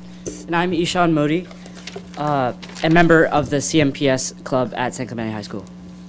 We are here to ask for fencing around the cul-de-sac on top of Nob Hill and 10 signs along the Ridge Route Trail funded by the $12,600 provided annually to the trail by the 1995 easement agreement.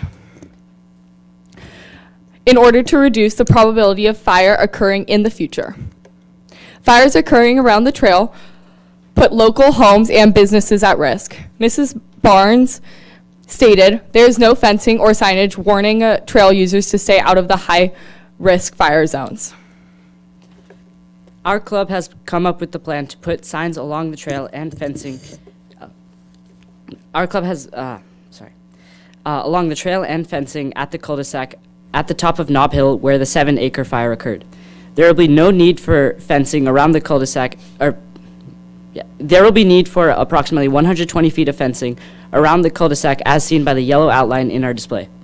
The fencing will be the type lining the recreational trail by the outlets, made up of wooden poles and 3 high tensile wires, so users of the trail can still enjoy nature while staying inside the designated area. As for signage, 10 signs in total will be needed to place along the Ridge Route Trail to warn against unauthorized vehicles, no smoking or trespassing off the path because of high hazard fire zones, and a warning for a sharp line turn.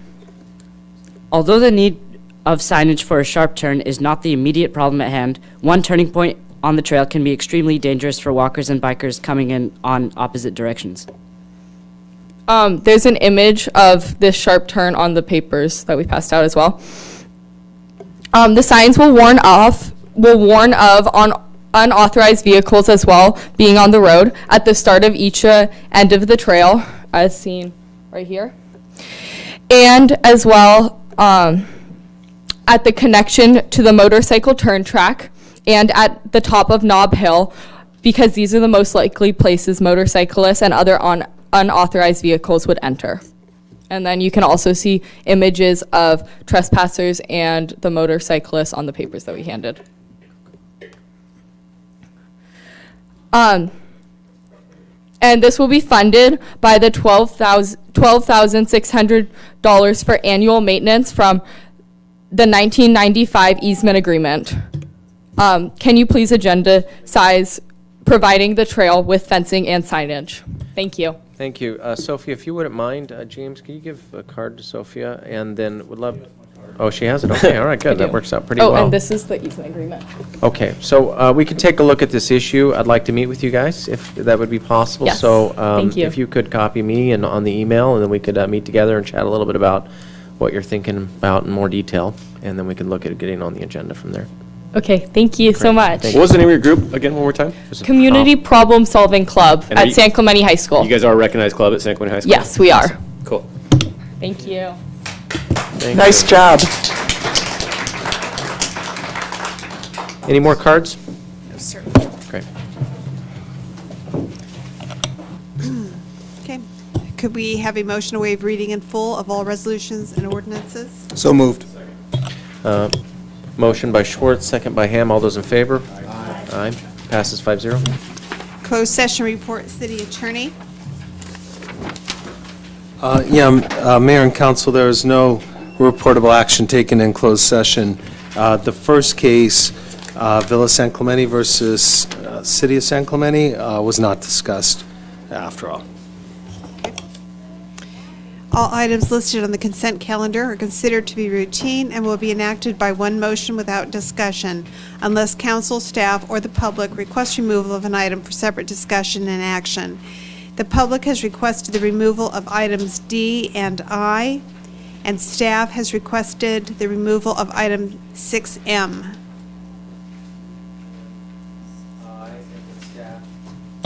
D and I, and then staff is 6M.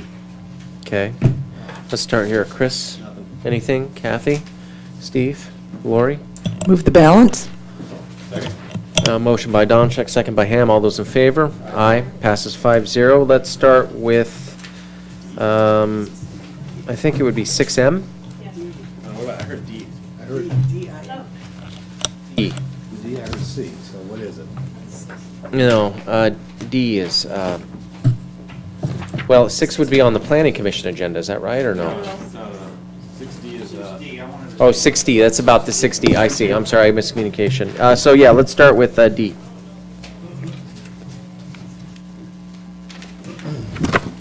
I wanted to point out that buried there in 6D are some very good things that we've done in San Clemente using our Measure M2 funds for actual traffic solutions versus toll road traffic solutions. That is the synchronization of the lights in town. And if you drive anywhere in San Clemente in the last few years, you've noticed how synchronization has helped.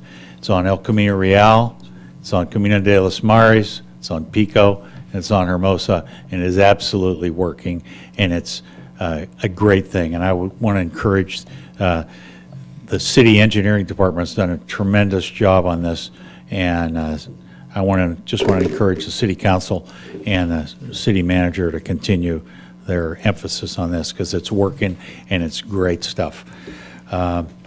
And by the way, the Caltrans site, when you complain on the Caltrans site, they definitely fix things. I complained about early on in the construction project, the right 2 lanes of the freeway going over the bridge there on Pico were absolute teeth jarring, and I wrote them an email, and man, a couple of weeks later they fixed it, and they didn't fix it very well the first time. I complained about it again. They came out and did it again, and so that stuff really works. So if you have a complaint, you know, this isn't, I mean, you can come here and complain about it, but it's best to go online and go to Caltrans and go to our code enforcement and complain about them. Traffic synchronization, wave thumbs up, working great. Thanks. That's great. Yes. Mayor, before we move, I was going to do this under council member items, but at our last OCTA meeting, it was announced there's going to be a call for projects in 2018 for environmental cleanup initiatives.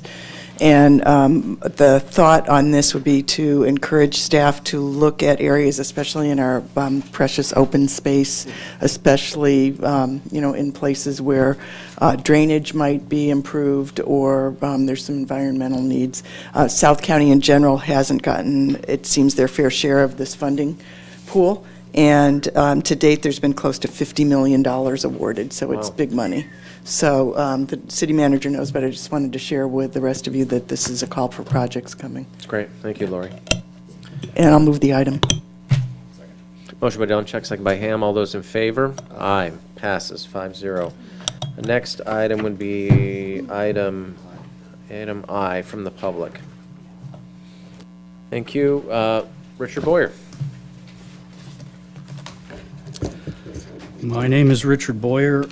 I have lived in San Clemente for about 20 years, the whole time in Forster Ranch. And part of the attraction is it's quiet and dark.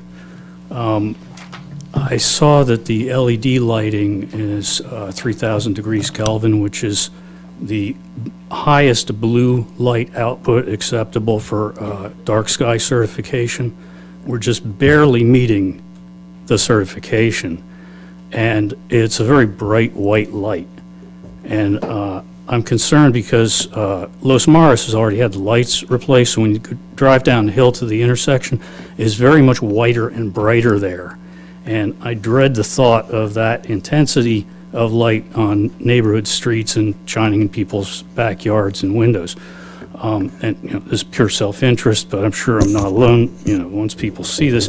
And here's some evidence from other places that have done it. Seattle in 2013, an article entitled Seattle's LED Lit Streets Blinded by the Lights. There was a summary of bad news and good news. Bad news was the city has been installing LED streetlights with little regard to Seattle's hilly terrain, bombarding many residents sometimes inside their homes with intrusive blinding glare. The good news is the city will correct problems if you call to complain. From the West Seattle blog in August 2016, LED streetlight installation, read your comments.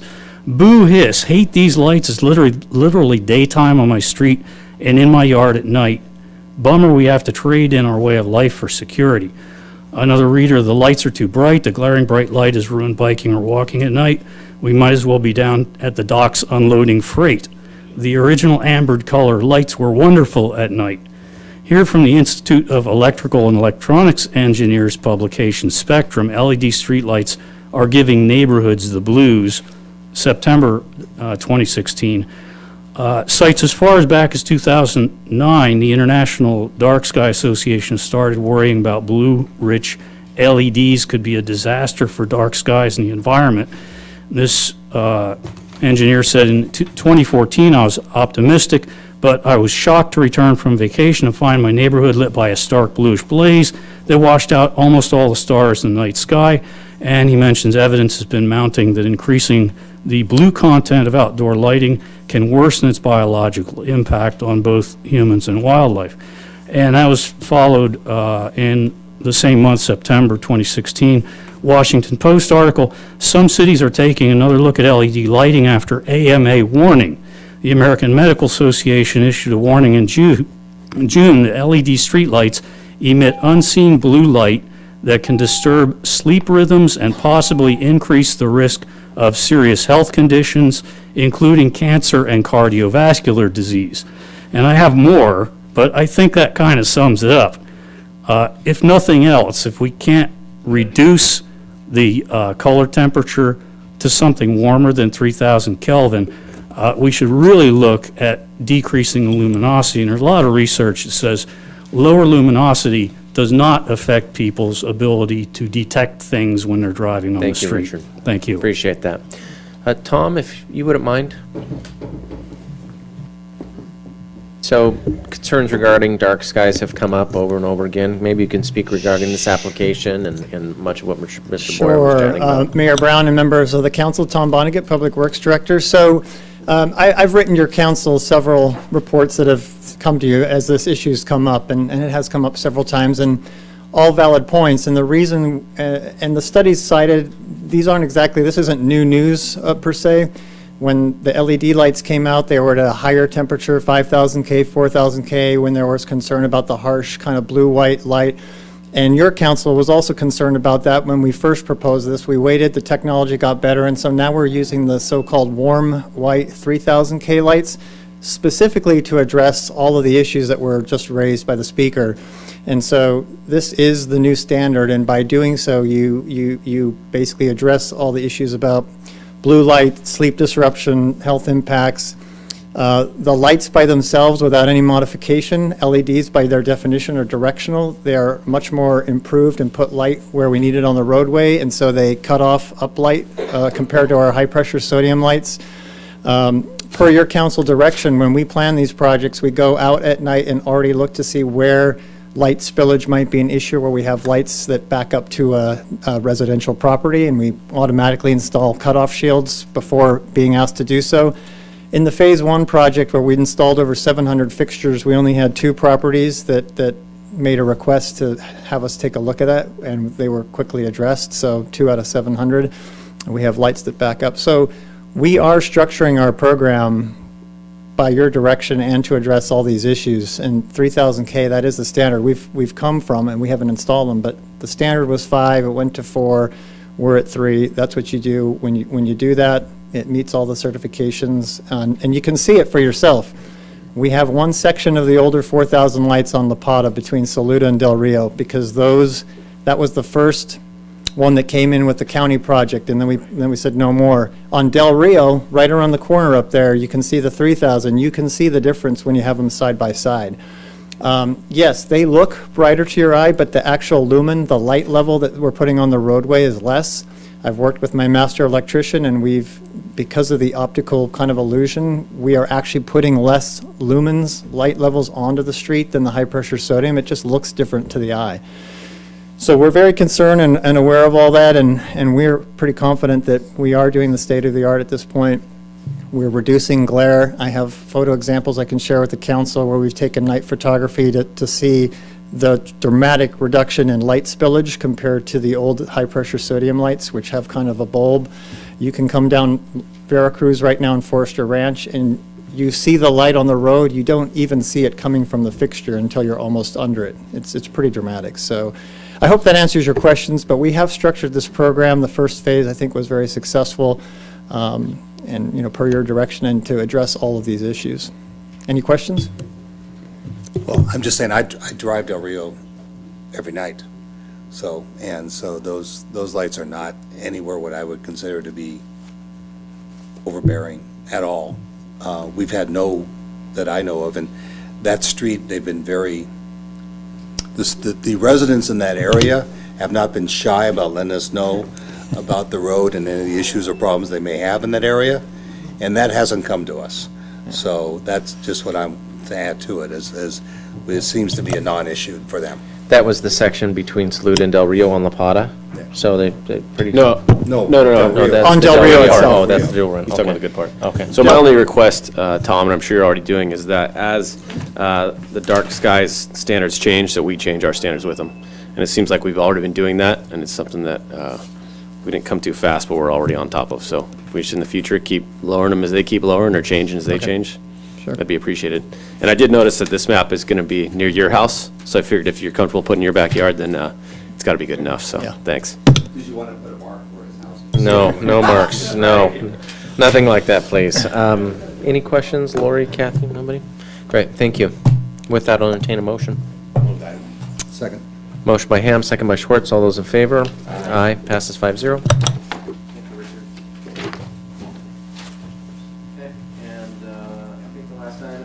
I think the last item would be item M, and this was pulled by staff.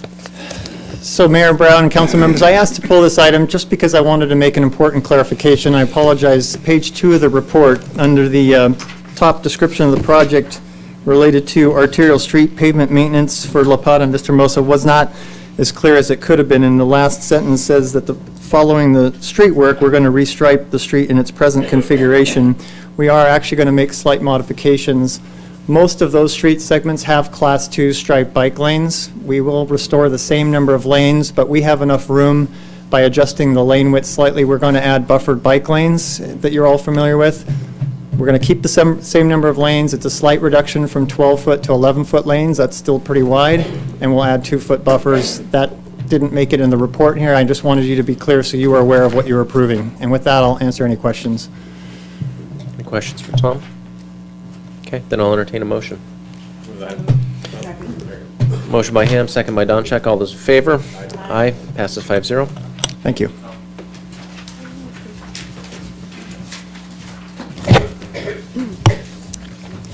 The public hearing process includes a staff presentation, a presentation by the applicant not to exceed 10 minutes, and public testimony not to exceed 3 minutes per speaker.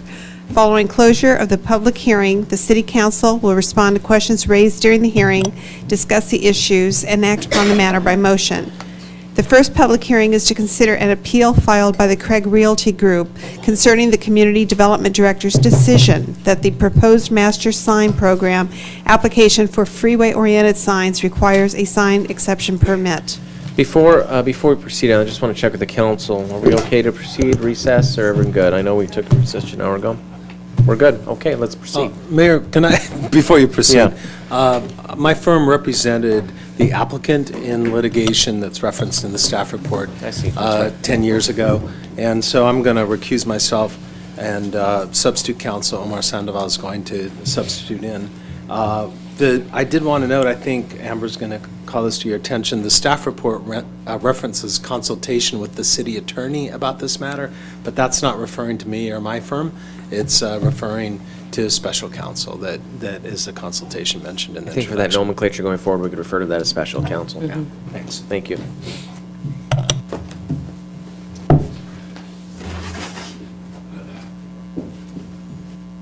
Hi, Amber. Hi. Good evening, council members. Amber Gregg, city planner. I'm just going to give the council a chance to sit down. So thank you very much. Tonight, we're hearing an appeal 17276, and this is in regard to a master sign program. And just to orient everyone, this is located at a property where the Outlets of San Clemente is currently located at. And tonight, joining me is Matt Silver with Silver and Wright, representing Staff Counsel, along with Community Development Director Cecilia Gallardo-Daly, in case there are any questions. So the appeal that's before the City Council tonight is a decision that the Planning Commission made that affirmed the Community Development Director's determination that, one, that any approvals associated with freeway-oriented signage that was voted on previously was voided per the June 28, 2008 court order that made the city rescind those approvals for freeway-oriented signage, and that the applicant would need to apply for a special a sign exception permit to have freeway-oriented signage exceeding 1 square foot of signage per 1 linear foot of frontage. And that requirement is what the zoning ordinance requires.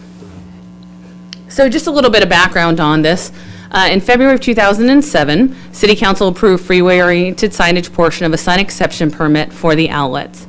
At the same time, a master sign program for the outlets for the interior signs was also approved. And that master sign program allowed the 1.5 square feet of signage per 1 linear foot of building frontage. So that was an increase.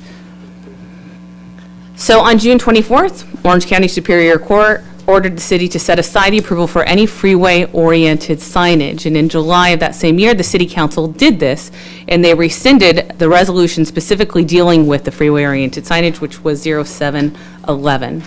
The provisions of the master sign program that were not freeway-oriented were not rescinded and are still in place today. This is why you have signs at the outlets currently today on the interior part of the outlets. So I just want to make that very clear that we did not void the overall approval of the master sign program. It is only specifically regarding the freeway-oriented signs. So here's a list of the applicant's appeal. I'm not going to read through them. They are detailed in your staff report. But when staff went through it, along with special counsel, we determined that the outlet's existing master sign program does not extend to the freeway-oriented signs, and that the only portion that did apply to the signs for freeway orientation was rescinded by the City Council.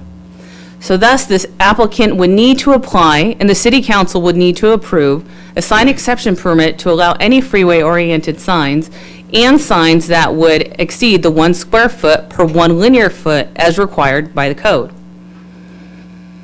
The Outlets Master Sign Program provision allowing the 1.5 square feet of signage per linear foot is an exception to the code, and that is upheld by the resolution that's still in place, 0710.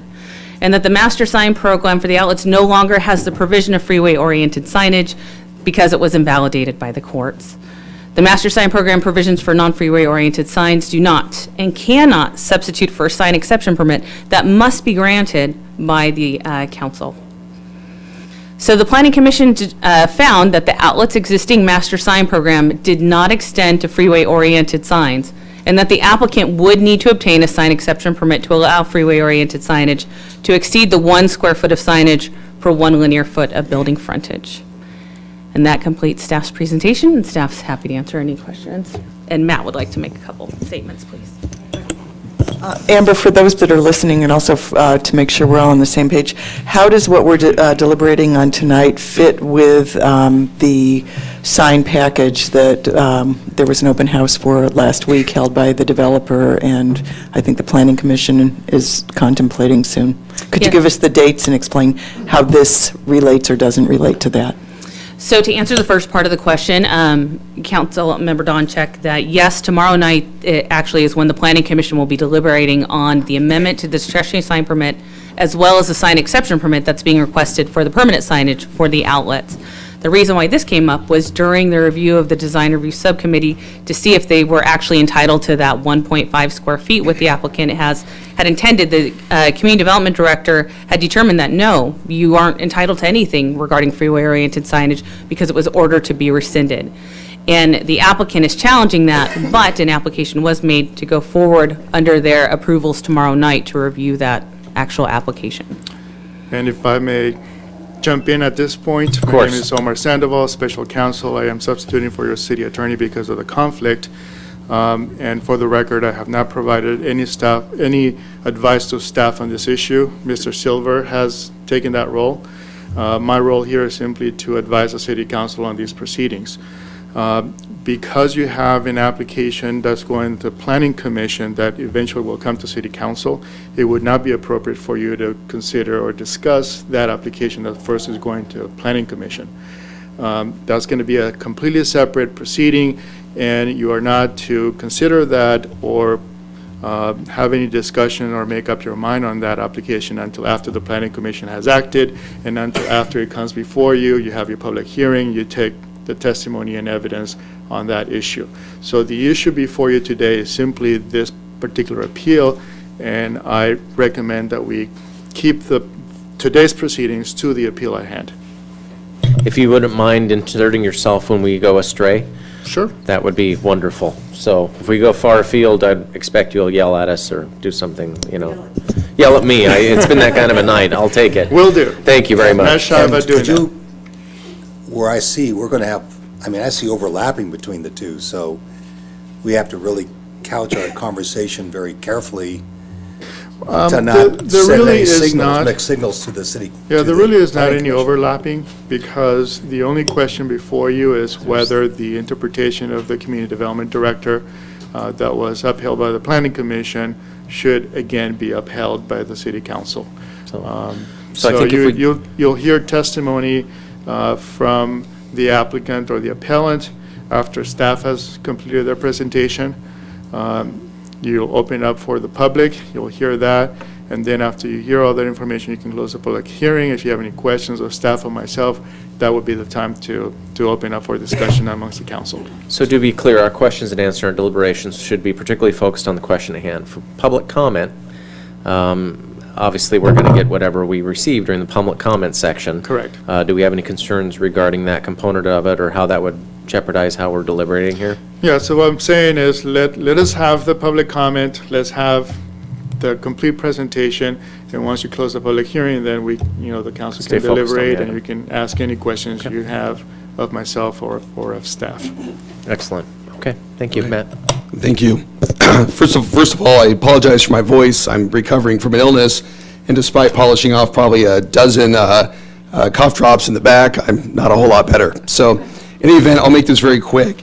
Amber raised a really good point that I think bears repeating and really driving home, and that's the fact that only the SCP requirement is at issue here tonight for this particular item. Of course, we have another item on next, but for this item, it's only the requirement of a sign exception permit for the freeway-oriented signs.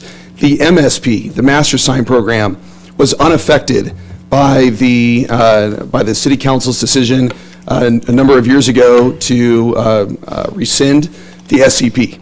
And that's important because many of the arguments that the applicant makes here tonight, and you'll probably hear, and certainly in their papers, are based on a misunderstanding that the city has somehow rescinded or revoked or invalidated all of the sign approvals, namely the Master Sign Program.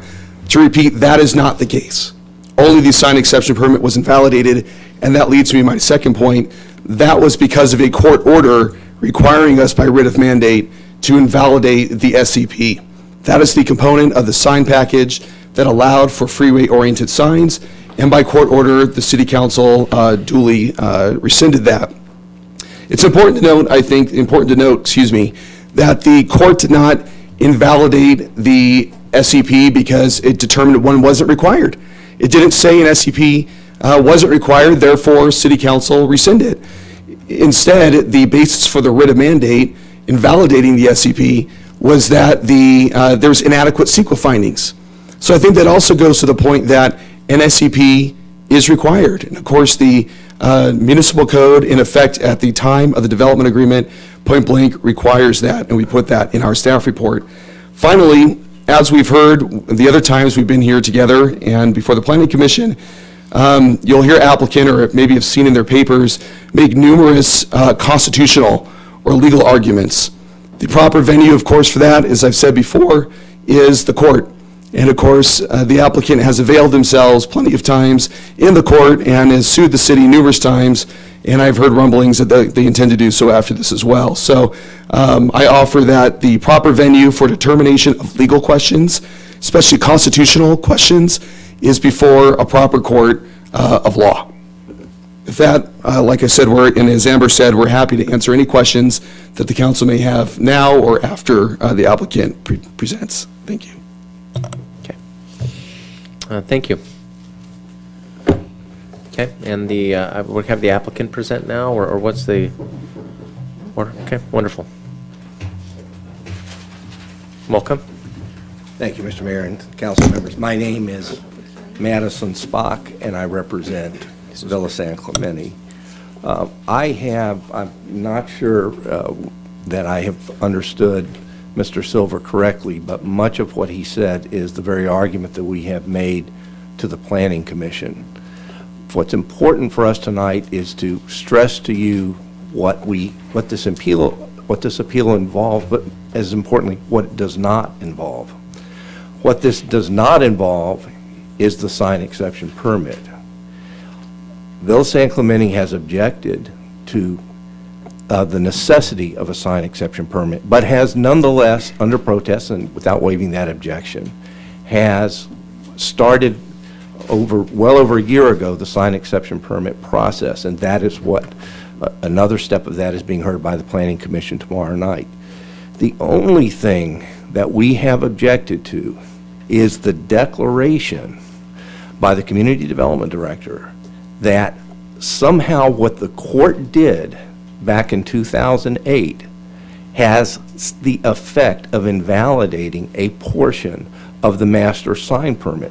Mr. Silver was absolutely correct when he said that nothing that the court did, whether it was in the minute order that the court issued or whether it was in the judgment that the court issued, or even in the measure that this council adopted after that, the resolutions that this council adopted, not one of those affected the master sign program.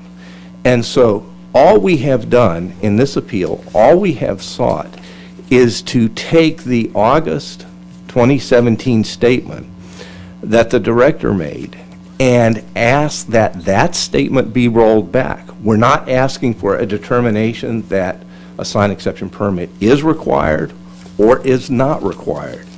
All we're asking is that the declaration that somehow what the court did invalidated any portion of the master sign permit, because nothing that the court did even touched upon that subject. It didn't mention the master sign program. So if you were to adopt the resolution that has been proposed for you tonight, you would actually be adopting something that we haven't contested, that we haven't brought before you, and that we didn't appeal, which is whether a sign exception permit is necessary. We're not asking that you approve anything tonight. All we're asking that you do is roll back the decision or the declaration, the pronouncement that the director made that somehow what happened in 2008 in the court with regard to the sign exception permit can be, by declaration of the director or any staff member of the city, invalidated on the mere declaration, rather than either coming back to this council, which we would submit that even this council would not have the authority or the jurisdiction to roll back a portion of a master sign program that it has granted. Only the court can do that. And the court acted in 2008. So we are here tonight to ask you to do nothing other than roll back what Ms. Gallardo-Daly declared, which was that somehow the adoption by the court, the issuance of the judgment of the court in 2008, operated to invalidate some portion of the master sign program. It did not. The only thing that the court did was to issue a declaration as to the necessity of getting a new environmental impact report or complying with SCHS in connection with the sign exception permit. And that process is on its way. But we need to roll back the declaration of the director and let that process go forward so that this matter comes before you as it should come before you on, after consideration by the Planning Commission. So that is the extent of our appeal. We're not asking for anything that has to do with the necessity of a sign exception permit. All we're asking is that the council roll back Ms. Gallardo-Daly's declaration that the MSP has been invalidated. And that's the extent of it. Okay. Thank you, sir. Steve? Thanks. I'm just really confused. Right. What is it that our that our director determined, and what was it the judge had said, and what is it we are looking to appeal? So again, what I recommend is that we continue with the hearing, and then I took a note of the issue. We'll try and address it, even staff can try and address it once the public hearing is closed. Yeah, that makes an excellent point. We'll go on the Q&A next. So, having heard from the applicant, I will go ahead and open the public hearing. The first card is from Greg Liponovich. Following Greg is Ronald Salmon. Greg, are you here? Going once, going twice. Okay. Following that is Ronald Salmon.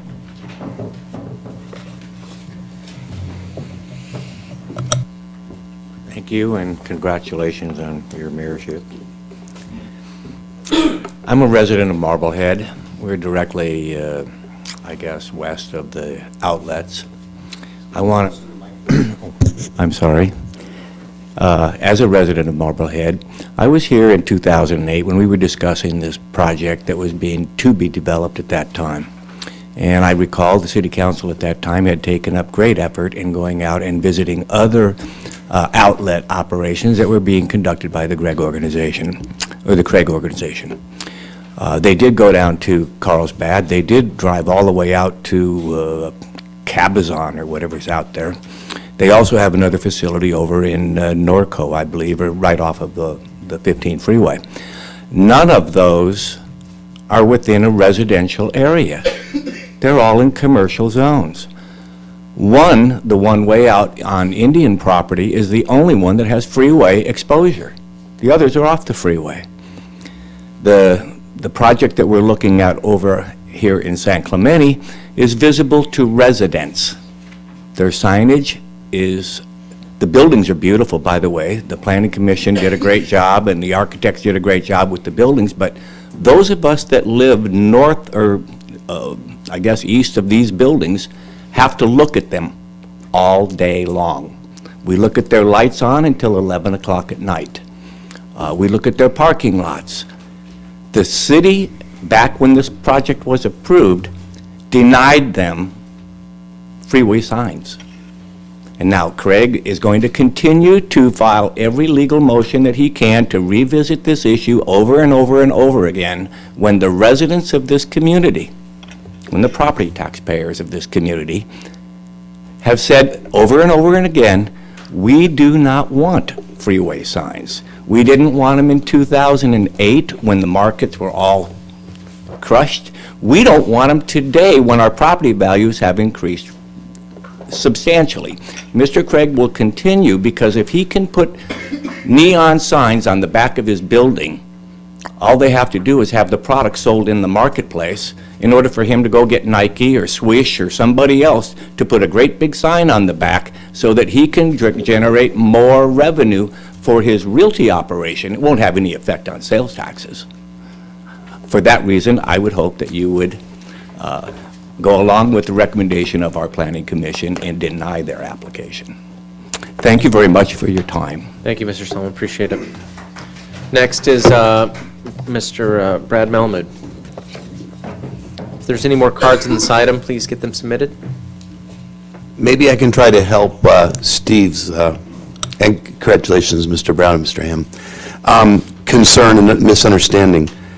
I think what you have to do, the council, is you have to understand there's a difference between an MSP, which is a master sign program that runs with any unit in any building, structure, San Clemente that's 4 or more units, is required to have an MSP, which tells you in perpetuity, from the time it's passed by a council, how signs are going to be at that site, so that when a new tenant comes in, they only have to do an administrative permit to obtain a new sign. It's controlling forever. That was passed 3-2 by this council, previous council, and is valid forever. The court didn't overrule it. In fact, it wasn't even part of the court decision. And I ask you to see what Amber left out, which is the court decision, the council vote to rescind. None of them mentioned an MSP for good reason. The court wasn't even addressing it. The issue of what happens in the future on the SCHS study and the SCP is not before you tonight. Clearly, those things have to be determined. But the MSP was not revoked or overturned. Then, in February, approximately, or April of 16, the SCHS study started. It wasn't until August of 17 that the Community Development Director came out with her letter revoking the MSP. And as you can see from our papers, and I hope the new city attorney, the present city attorney, will address this, she doesn't have that authority. There's a code section, we've addressed it. You can't overturn the MSP, it runs forever. The court could theoretically, but the court did not. The council in revoking the SCP did not revoke the MSP for the reason that Mr. Spock talked about, which is there's only three reasons you can revoke an MSP as a council. None of those exist here. One of the reasons is obviously a court order would be a fourth, but this court order, and please have staff or the new city attorney read you the court order and read you the words master sign program. Do the same thing with respect to the revocation. The revocation by this council did not revoke the master sign program. And as I said, the community development director does not have the right to revoke it. It just simply doesn't exist. She is not a lawyer, and she doesn't have that right. Finally, Mr. Silver confirmed our position. I want to thank him. He said the court didn't overrule the master sign program. He's right, it didn't. He's exactly taking our position on this appeal. We're not discussing the SCP and what rights exist there. Well, the issue is whether the master sign program and the master sign program alone was revoked by the court and confirmed by this council. And the clear answer, Mr. Silver himself said it, is the court did not address the master sign program. Those signs are still valid, the ones that were approved by this council in 2009. That's what the SCHS study is studying. The pictures in the SCHS study are from the master sign program. So council knew, staff knew that this was approved. Thank you very much. I got a question for Brad. Brad, are you here as a resident or are you representing the outlets? I just spoke as a resident. Okay. Yes. Thank you. Any more cards on this item? Great. With that, I'll close the public hearing. I will reopen the public hearing. Steve's new to city council. He's trying to figure it out. Steve, come on, you know. I apologize. I thought there would be 4 more speakers. Everything's confusing tonight. You're doing well. Congratulations, Mr. Mayor. Thank you very much. Members of the council, Steve Noblock, almost 20-year resident of San Clemente, and a in-house counsel with the Villa San Clemente. A couple of brief comments. Number one, I just wanted to address Robert Thomas's comment about the Marblehead project about 8 or 9 years ago when it was before the city council. He said that freeway signs were denied. That's simply not true.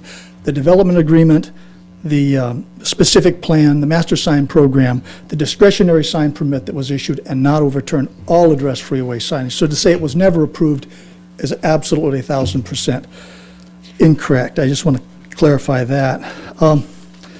Also, just let me say, as you consider this decision this evening, and as we approach the Christmas season, I'm reminded of an account given by the famed Dr. Seuss concerning the citizens of Whoville, who at Christmas time had their vested property rights in the form of Christmas presents stolen by the Grinch. As I recall, the citizens of Whoville responded to this theft. They weren't deterred, they weren't discouraged, they weren't downcast. Rather, they continued to celebrate Christmas and their property rights, albeit without the Grinch. As the owner of vested property rights, Villa San Clemente will likewise continue to celebrate Christmas and our vested property rights by delivering a gift tomorrow morning to the Grinch, should he choose to play the Grinch, in the form of a petition to the Orange County Superior Court requiring the Grinch to return the present that does not belong to him.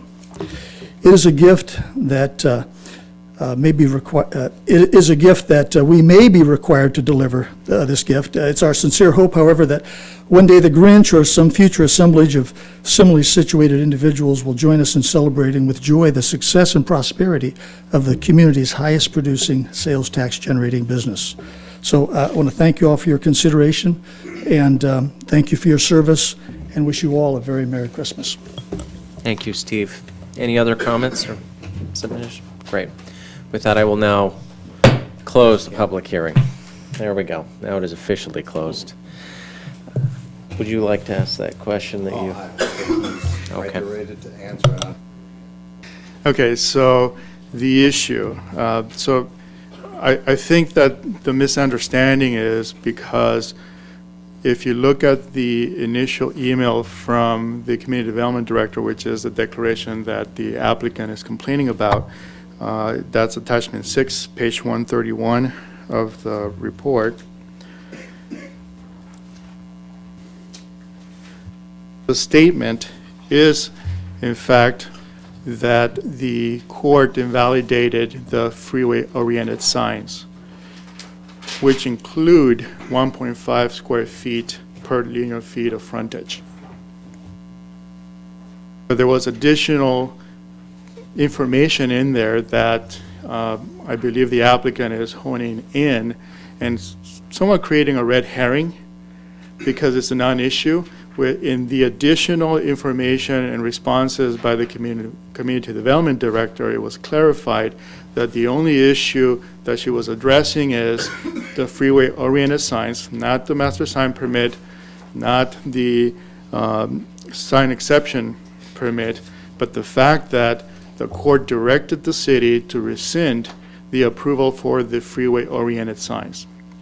And those approvals included not just the placement of the signs, but also the size of the signs, which included the 1.5 square feet per linear feet. So to me, that's the issue. And when you look at the resolution that the Planning Commission adopted and the resolution proposed for the City Council to adopt, it merely clarifies that the freeway-oriented signs were in fact rescinded, not approved, and in order for the applicant to get the freeway-oriented signs, as they were approved initially back in 2005, 2006, they need to reapply for those permits. So that's the only issue that I see, just in my opinion. To restate and clarify my mind, so the sign exception permit exists independently, not independently, but is an addendum to the master sign program, right? It's a component of the master sign program. Thank you. It's a component of the master sign program. Once removed, right, the sign section for the... But the only thing that was removed was the freeway-oriented signs. Which is part of that sign exception permit. Which included the design and the size area of the freeway-oriented signs, included the 1.5. So it carved out that particular element and removed that component from it, but the rest of it still stands as guiding for future tenancy and, just as Brad said, yes, for in perpetuity. Yes. And so, and the intention of carving that out was following the EIR, following, you know, what needed to happen, then it would be reevaluated and reestablished based on those findings? Is that accurate? Well, you still need to apply the municipal code requirements. They need to meet the municipal code in order to reestablish the freeway-oriented signs. And that's the process. That's a separate process that eventually would come to That eventually will come to us, but we're not talking about that tonight. Correct. Okay. And so what Cecilia was interpreting, and sorry if it is confusing to Steve's credit, and so I'm trying to get this squared away in mind. So what you're saying is that when that component of the sign exception permit was, and to use the term, was rescinded? Yes. Is that the right term? Yes. Okay, that portion of rescinded, it effectively took that out and they didn't have that right anymore to those signs, or they didn't have that guideline that they could develop signs according to. Correct. Okay. But only pertaining to freeway-oriented signs. Only pertaining to freeway-oriented. Correct. And so whenever they go through the process, whenever that is, then they would be subject to whatever that new sign exception permit, et cetera, would be. And so what they're saying in this case is that the master sign program still exists and all of those guidelines still exist, and that should be controlling over this component. Is that kind of what I'm understanding?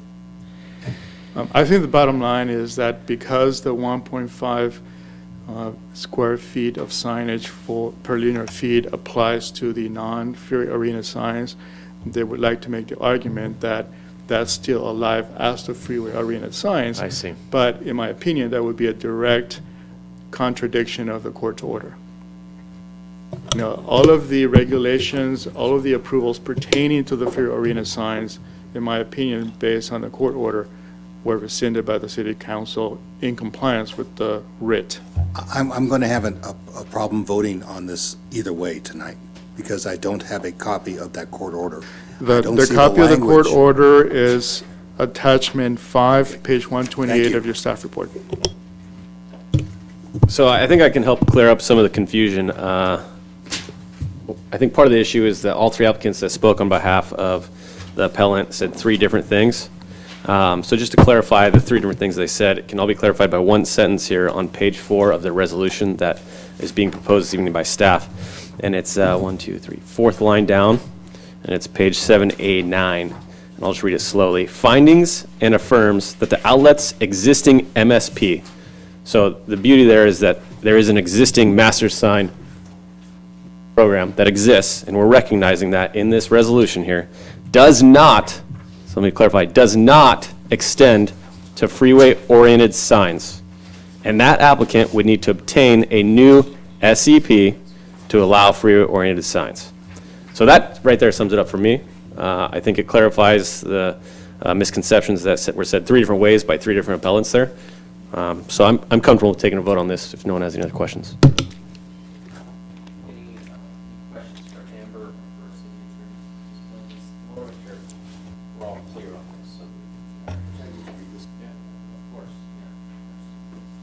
All right, here's the language of the court order. The language of the much-discussed court order. You are hereby commanded to set aside the decision approving the freeway-oriented signage portion of sign exception permit such and such, dated on or about, that's February 20, 2007, which proceedings are hereby remanded to you for consideration in light of the court's minute order of May 2008. Nothing in this writ shall limit or control in any way the discretion legally vested in you. So basically, That's the resolution. well, yeah, I understand that, but basically the court in this order specifically had us rescind the freeway-oriented signage that was allowed in the master agreement, period. Okay, thank you. Do we have any more questions for our city attorney on this one, or special counsel? I wanted to get that right, Amber. There we go. For our special counsel on this item. Okay, so if there's no more questions, I move that we adopt resolution number 1740 entitled Resolution of the City Council of the City of San Clemente, California, denying appeal 17-276 appeal of the Planning Commission's determination that a sign exception permit is required for freeway-oriented signage at the outlets at San Clemente to exceed the applicable code requirement of 1 square foot of signage per linear foot of building frontage located at 101 West Avenida, Vista, Hermosa. Second. A motion by Ham, second by Ward. All those in favor? Aye. All those opposed? Passes 5-0.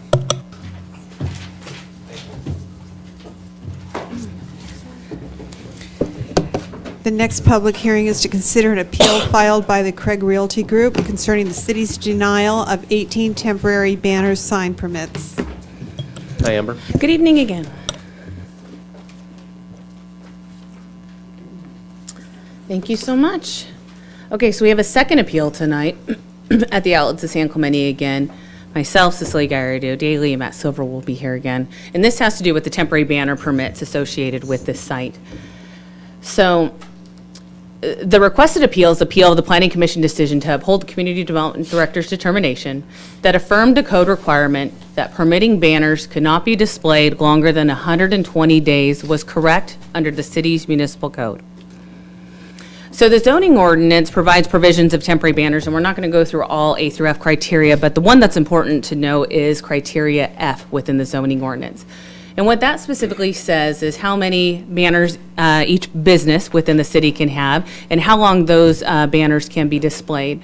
So the one to make note of is renewals of banners are allowed, but in no case shall a business display a temporary banner for more than 120 days in a calendar year. Now, this continues to go on, and then the last sentences of this statement is, these provisions are to ensure temporary banner signs are not used as permanent display or in lieu of permanent signs for the business. But the 120 days is quite clear on how long that actually is. So there's a bit of a history, of course, and that's on April 28, 2017. The applicant submitted a letter stating that the previously approved 18 temporary banner permits should not be subject to the 120-day time period, noting that the signs were temporary and that they were not intended to be used as permanent signage. Prior to this, it's important to note that the applicant did receive permits for the banners for the 2016 year, and those were displayed between August and December 2016, and then pulled for 4 more once, January through April 2017. And that's because the permits reset at the beginning of every calendar year. So at the end of the April 2017 time period, the applicant had capped out on that 120-day allowance for those banners. So the Planning Commission decision was the inability to meet criteria 1F, and that's why the Planning Commission staff could not approve the renewals of the temporary banner applications, as the banners had already received approval for 120 days. And it's important for us to note that this is a general section of the municipal code. This applies to every temporary banner that's pulled in the city. It's not just for the outlets, so that's what was looked at in this case. And Matt has a couple items as well. Again, very briefly, good evening. I'd like to read specifically from the language of the municipal code directly, excuse me. This is 17.84.030 subsection H, subsection 1, subsection F. Subsection H is regarding temporary banner signs. Subsection 1F says, quote, each business may have up to 4 banner permits per calendar year. This is the important part. Renewal of banner permits are allowed, quote, but in no case shall a business display a temporary banner for more than 120 days per calendar year.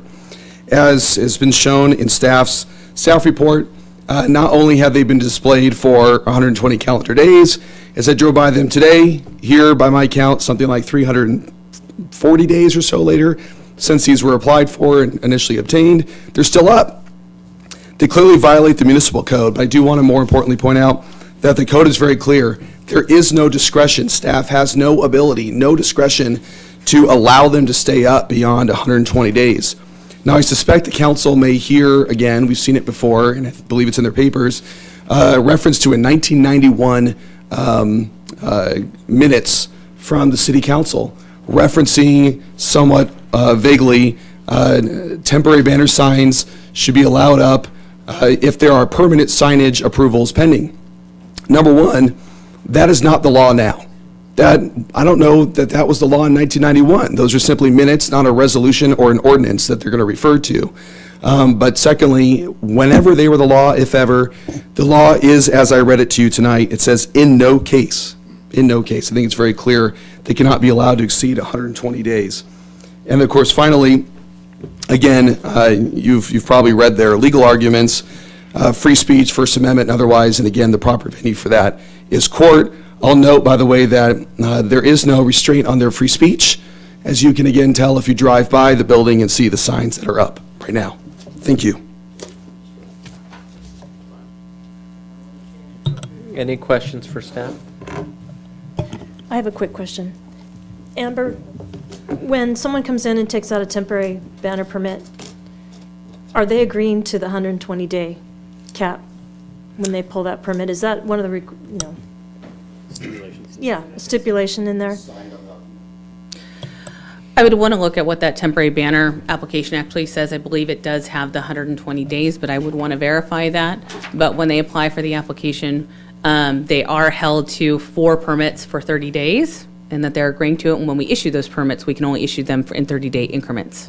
So they have to keep coming back in and asking for an extra 30 days to get up to 120? We will actually issue all 4 permits at once if they ask us to, and we will identify each 30-day period that it hasn't exceeded 120 days in total. Okay, so they know when they're taking out all of those permits for 30 days that the maximum amount of time is 120 days? Yes, so we have a copy of the temporary banner permit sign right here. And again, this is not the actual code verbatim. It is a succinct version of the code in order to help be customer service friendly as people pull these permits, but they are subject to the municipal code. But what it says is a temporary banner permit sign is valid for 30 days, and each business may have up to 4 banner signs permits per calendar year. And the 30 days and the up to 4 per year is underlined in these applications. And then, of course, it is signed by the applicant, and we do have the applicant's signature. Okay. Thank you. Thank you. Any more questions for Amber? Or okay, great. Thank you. Okay, do we have any cards on this item? We don't. Oh, I'm sorry, the applicant. I deeply apologize. Excuse me. Mr. Swab, please come up. Thank you. Thank you again, Mayor. Members of the council. Again, Madison Spock on behalf of the appellant. It's getting late. I'll try to be as brief as possible on this on this issue. This appeal comes under the very unusual circumstances of the situation in this case where a sign exception permit has been sought, and we've had extensive delay by the city that has resulted in the city failing to comply with both the development agreement entered into by the city and the Permit Streamlining Act. So we're well beyond the time that the permanent signs should be up, and the purpose that is effectuated by the city's code and for which the provisions have been enacted is to make sure that an applicant is moving towards the emplacement of permanent signs pursuant to a permanent sign permit. That situation is happening here, but as a result of the fact that the CEQA permits have not been processed and obtained in time, there is an extraordinary lapse in time.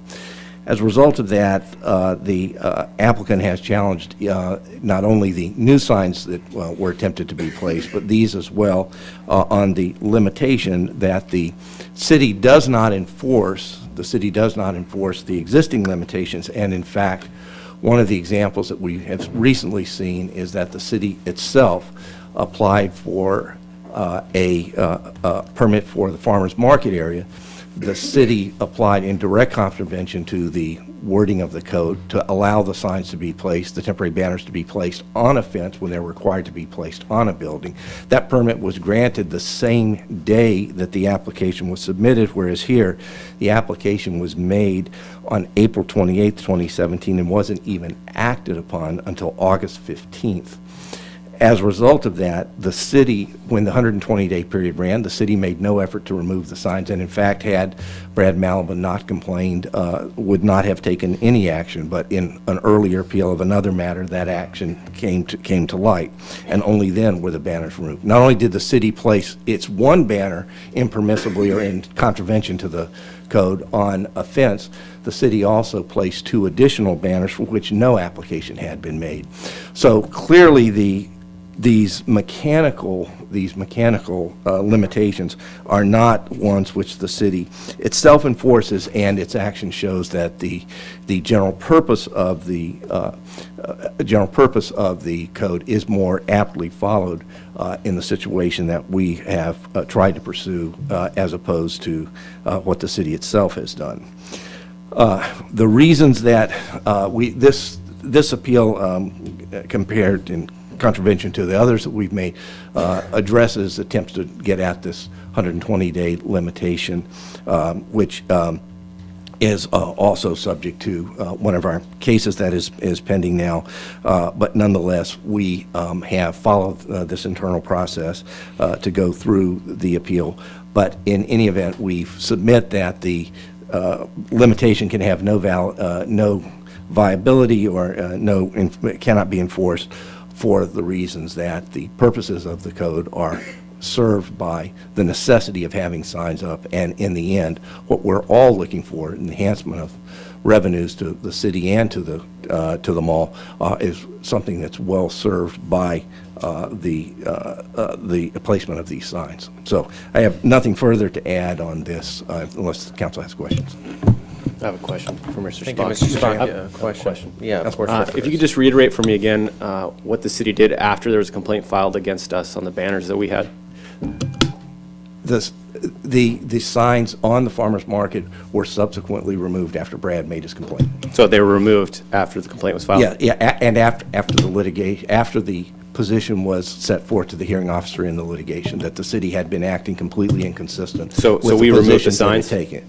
The signs were removed. Copy. So that's typically what people do when they're in violation of a rule? Thanks for that affirmative. Thank you, Mr. Spock. So with that, I think it's appropriate to open the public comment. So any cards on this item? No, but I think that I saw a couple that I gave to you with the last Was item. that for- It just said 7. They didn't say whether it was 7A Okay, or so 7B. why don't I just read these names and ensure that we are covering this correctly, because we don't want to leave this undone. So I had Greg Lipanovich. That's a no. Mr. Salmon, I don't, how do you say, Salmon, would you like to speak on this item? It's a no. And then Brad, you also had a card in previously on 7. I don't know if you wanted to apply to this one as well? Okay, thank you. All right, so if there's no cards and no comments to be made, I will close the public hearing. All right, so I heard a lot of shifting on blame as to how we got to this position, going around, lots of finger pointing. And I do know that when I was a little kid, my parents would drive into me, 2 wrongs do not make a right. So, you know, that being said, with all the wrongs being pointed out that we've ignored in other areas, we should ignore this one. All that said, I'm going to be consistent to where I was the last time we discussed this issue. And that is, I think that we want the outlet mall to be successful. They have applied for and are in the process of a lengthy process of going through for signage. And it has moved finally. Whoever wants to put blame, I don't care what the blame is, but it's in movement. It's being done. It's being discussed. And I, for one, I don't see a problem with those unlit signs that are up there. And I would simply suggest as a one-time exception that the council find that we could allow them to keep those signs there until there's a resolution to the permanent signage. But that's my opinion. Kathy? I heard a lot of things about the general purpose of the code or the purpose of the code. That was said. I'm pretty sure the purpose of the code is pretty clear in this, and it says, in no case shall signs be up for more than 120 days per calendar year. That's for any sign that we give a permit to, that we're aware of. So I'm not going to be for undoing that and going against the municipal code. It's my understanding the outlet mall has signs that they could legally put up right now, and so it seems to me that they're refusing to take these down to put others up that they could have for 120 days. So I'm going to stick with and follow the Planning Commission recommendation. And I think that is not just the general purpose of the code, I think that is the purpose of the code. Just, this is our deliberation. Oh, okay. You know, Steve, you make some great points. And under normal circumstances, I think your points are 100% valid. I have serious concerns on the precedent that would be set here today if we allow these temporary banners to stay up past the time they've already been allotted, which would be triple, I think. We're running triple now, almost triple. I'm not willing to set that precedent for this location or any other location in town. it isn't lost on me the fact that a new calendar year starts next month, and they'll be able to apply and they'll get granted. But for me, I'm just not comfortable setting the precedent that we're willing to look the other way on these temporary banners. So I'm going to adhere to staff's recommendation on this one. Lori. This one is also difficult for me because I very much want the outlet malls to succeed. They're here, they're part. Someone made a comment recently that it's not your project anymore, it's the community's project, and that you're the largest employer in town and we need for it to succeed. Back several months ago, I asked my colleagues if we could recognize the fact that the zoning was regional and perhaps revisit the ordinance, and I was outnumbered, and that path wasn't chosen by my colleagues, which I still think would have been a valid remedy to what we're now looking at today. So, but narrowly understanding what we're doing today, 120 days is 120 days, and so I'm going to have to support staff's recommendation with this. But I don't want that to be misunderstood as not having interest in the success of the mall. I just think that at the ordinance level rather than at the case-by-case level is where this needed to be handled. Of course. I just want to go on the record as well. I think that's a very valid point to make, because I think all of us, myself included, want to see the outlets be successful. They are here.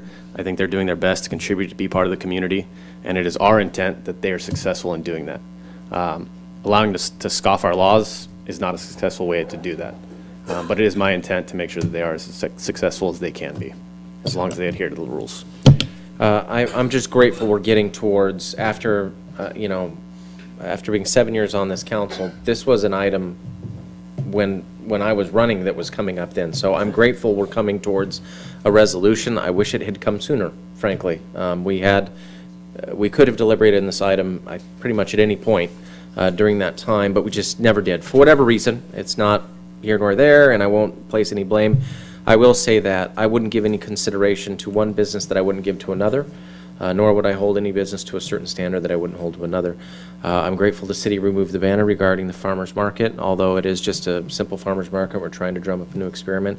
We should also live according to our own laws. And, I think we will now be wary of that we don't want to be accused of being, of not living according to the standards we set. So I'm going to also concur with planning recommendation, and I'll receive a motion at this point. Okay, so with that, I'll make the move that we adopt resolution number 1741 entitled Resolution of the City Council of the City of San Clemente, California denying appeal 17-280 appeal of denial of temporary banner permit renewal applications for outlets at San Clemente located at 101 Avenida, Vista Hermosa, West Avenida, Vista Hermosa. Second. Motion by Ham, second by Ward. All those in favor? Aye. All those opposed? Passes 4-1 with Shorts dissenting.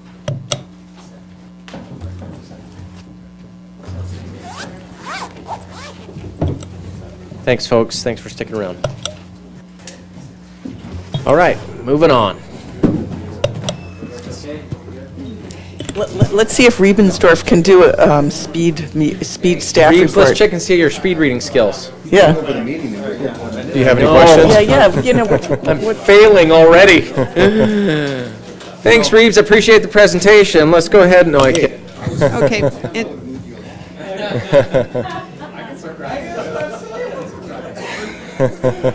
All right. Hi, Dave. How are you? Good. How are you doing this evening? And just for the record, this item is a report from the Utilities Director concerning the possibility of entering into a short-term agreement with Santa Margarita Water District for the treatment of Talega sewer flows. Dave, I think this is a good idea, and I'm going to move that we approve and authorize the mayor to execute contract C-17-56 by and between the City of San Clemente and Trabuco Canyon Water District.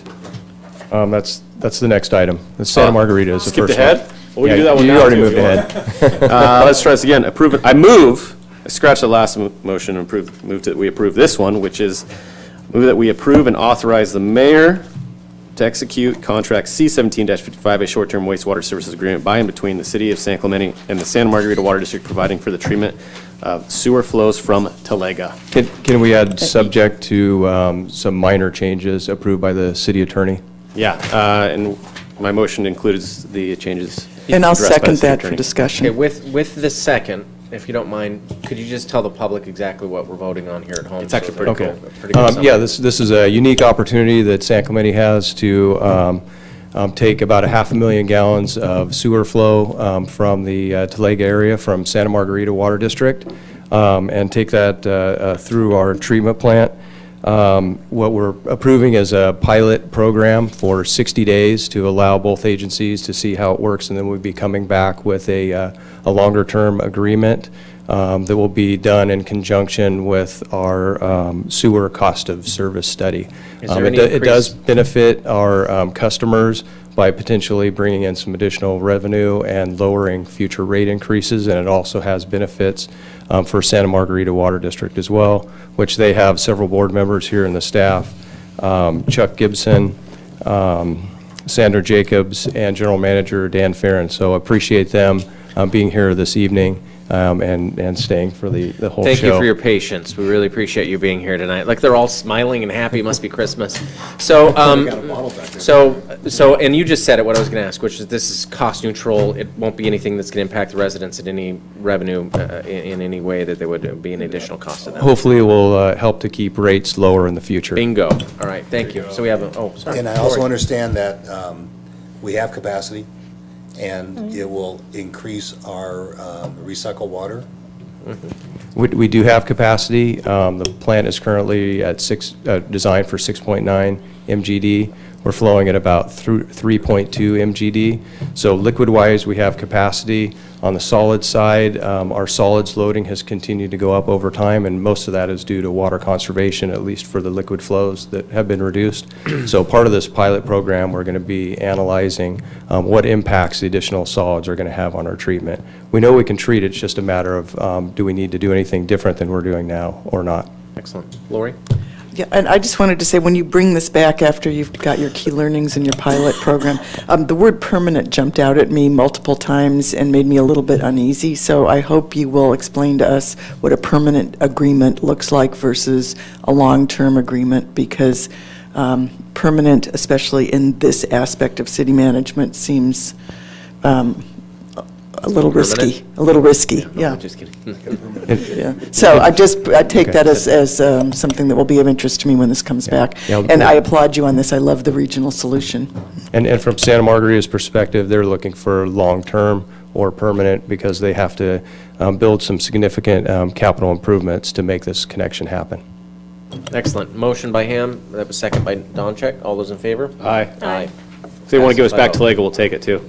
And for fresh we've water. all just approved it, but was there anything legally that we needed to understand that might have affected our? There might have been fine points. We had to kind of rush this, but I think we're pretty much locked in on the final agreement date. Yeah, the agreement is close. There was a couple of, just a minor modification that was requested today by Santa Margarita, so that's why I wanted to include If we have changes approved by the city Okay, so attorney. we've approved it, but we did include, as you call, the legal adjustments. That would are have to be done. non-substantive, don't go to the deal itself. Thanks.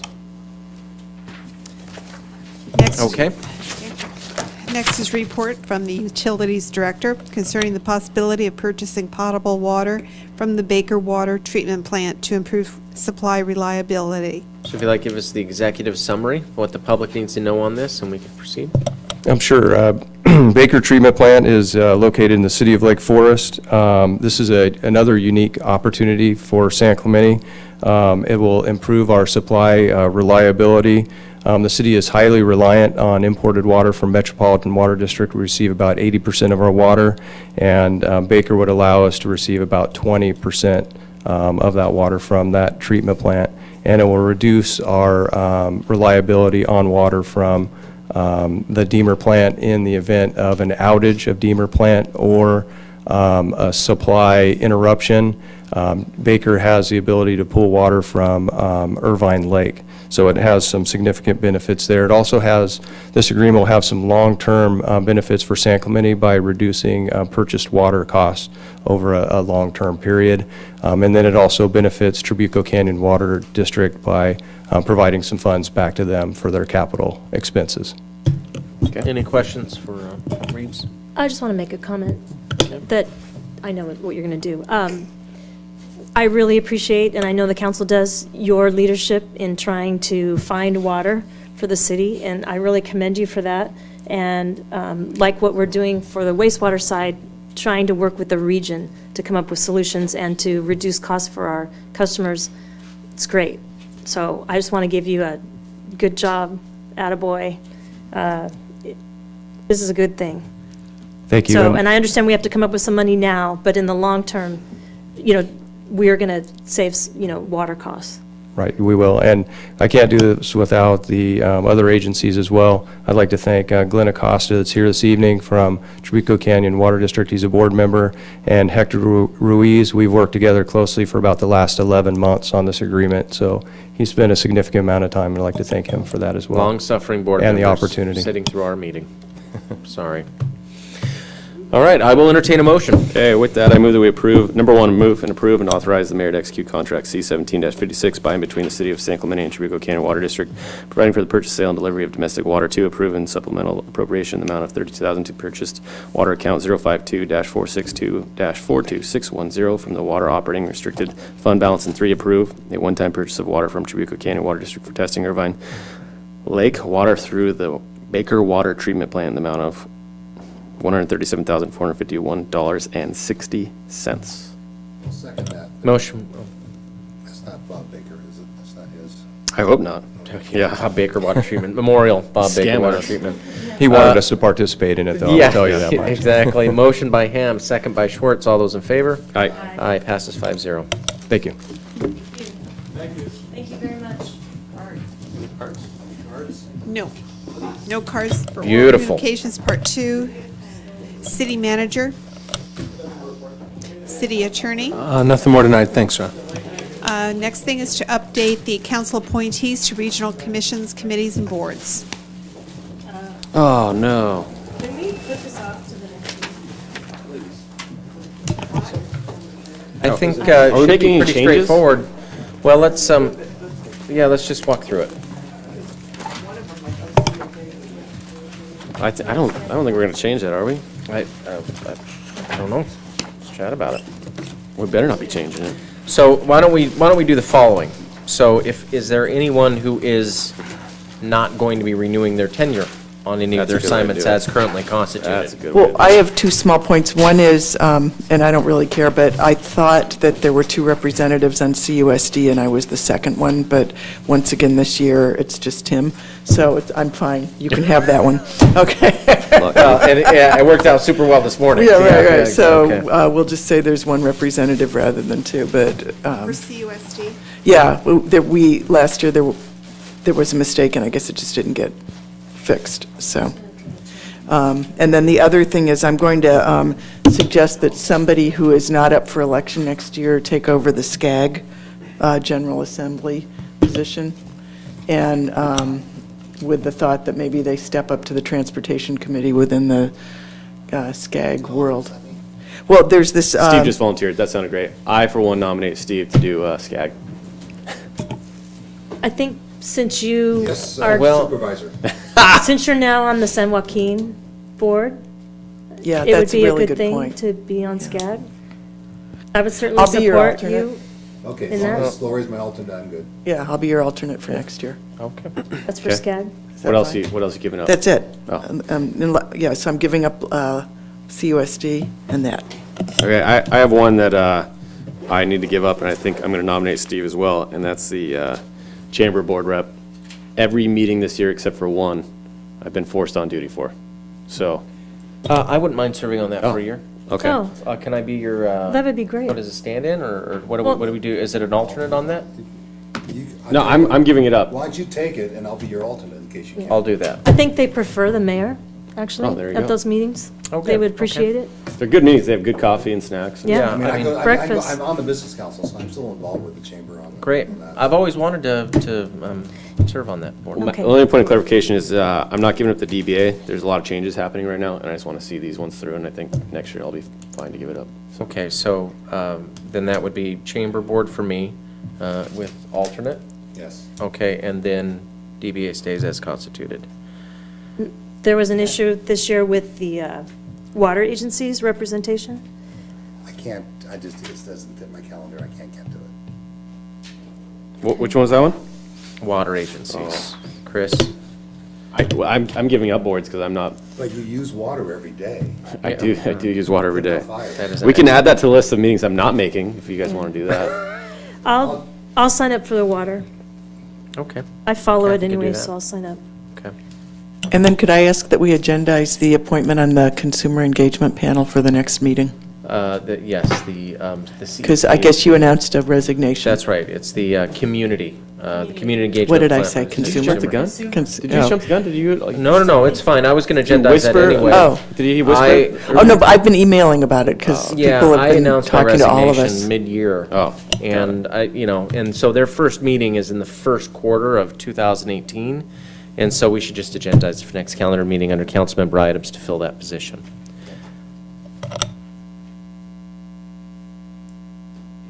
Any other changes? And can I ask Joanne about the vector control? We're getting that, have we had any applications? So far, I've received 2 applications, and I sent out 1 application that hasn't come back. Yeah. Okay, good. And we're interviewing that at the next council At meeting. 4:30. Steve, you're going to be rich. $120 for SCAG General Assembly. Wow. You're crushing it. You know what, I never saw that, so I don't know where that never goes. even asked for it. Yeah, I know. That's funny. You have to ask for it, and I never asked for it. I'm like, you know what, I'd not. I didn't even know until I was looking at Yeah, you get remunerated, but I just never even, I think I got mileage one time when I drove out there, Dude, look at Fire Authority boards, huge too. You get $300 a month if you do 3 meetings, dude. What? Oh, no, that's if you do 3 meetings. Well, pick up the phone and call Capo, and then that's a meeting. Boom. Are you kidding me? $100. No. That's how government works, man. I'm already doing that. Well, there you go. I'm terrible at the Back whole charge. compensation I component. did notice that we got a letter Oh. asking for new OCFA board members. Tim and was your on there? name was not on it. But neither was any of us. Of names they wanted, Bounced? Oh, I haven't been on there long enough. okay. No, but you weren't either. You weren't bounced or one of the recommendations. Okay, I'm going to do the second reading. Oh, okay, Hold that's, on, just there to was a- confirm, are we clear on the, hold on. I just want an update from Joanne on vector control. Are we getting applicants? I received 2 applications so Okay. far, and I sent 1 application to a citizen. I have not received it back yet. So Got we it. know there's at least 2, maybe 3 so far. You ready for your second reading? Are you going to vote on that, Mayor? Because I think you ratified the slate, and there's a resolution to send to the Fire Authority, yeah. Well, the resolution is only if the Orange County Fire Authority changes. We definitely don't have a resolution for the slate because just how we just did it, there's no resolution. Yeah.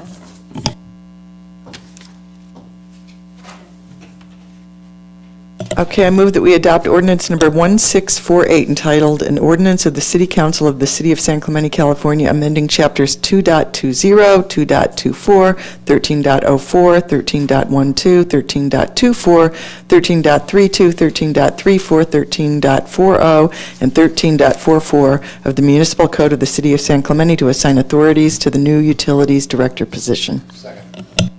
Motion by Doncheck, second by Schwartz. All those in favor? Aye. Passes 5-0. And now I move that we adjourn to an adjourned regular city council meeting December 19th, 2017, in the council chambers at 100 Avenida Presidio. At 4:30 PM, council will interview and make an appointment to the Orange County Mosquito and Vector Control District Board of Trustees. Closed session items will be considered at 5, the regular business meeting at 6. Before I do it in second, maybe it wasn't clear. Did anybody have any announcements prior to us concluding the meeting? No? Are we clear? You had one. Weren't you going to announce your resignation? No, that was already done. That was, that's already done. That's fait accompli. I just want to make sure. Any announcements or stuff coming up? Great. Motion by Doncheck, second by Ham. All those in favor? Aye. Passes 5-0. Good night, folks.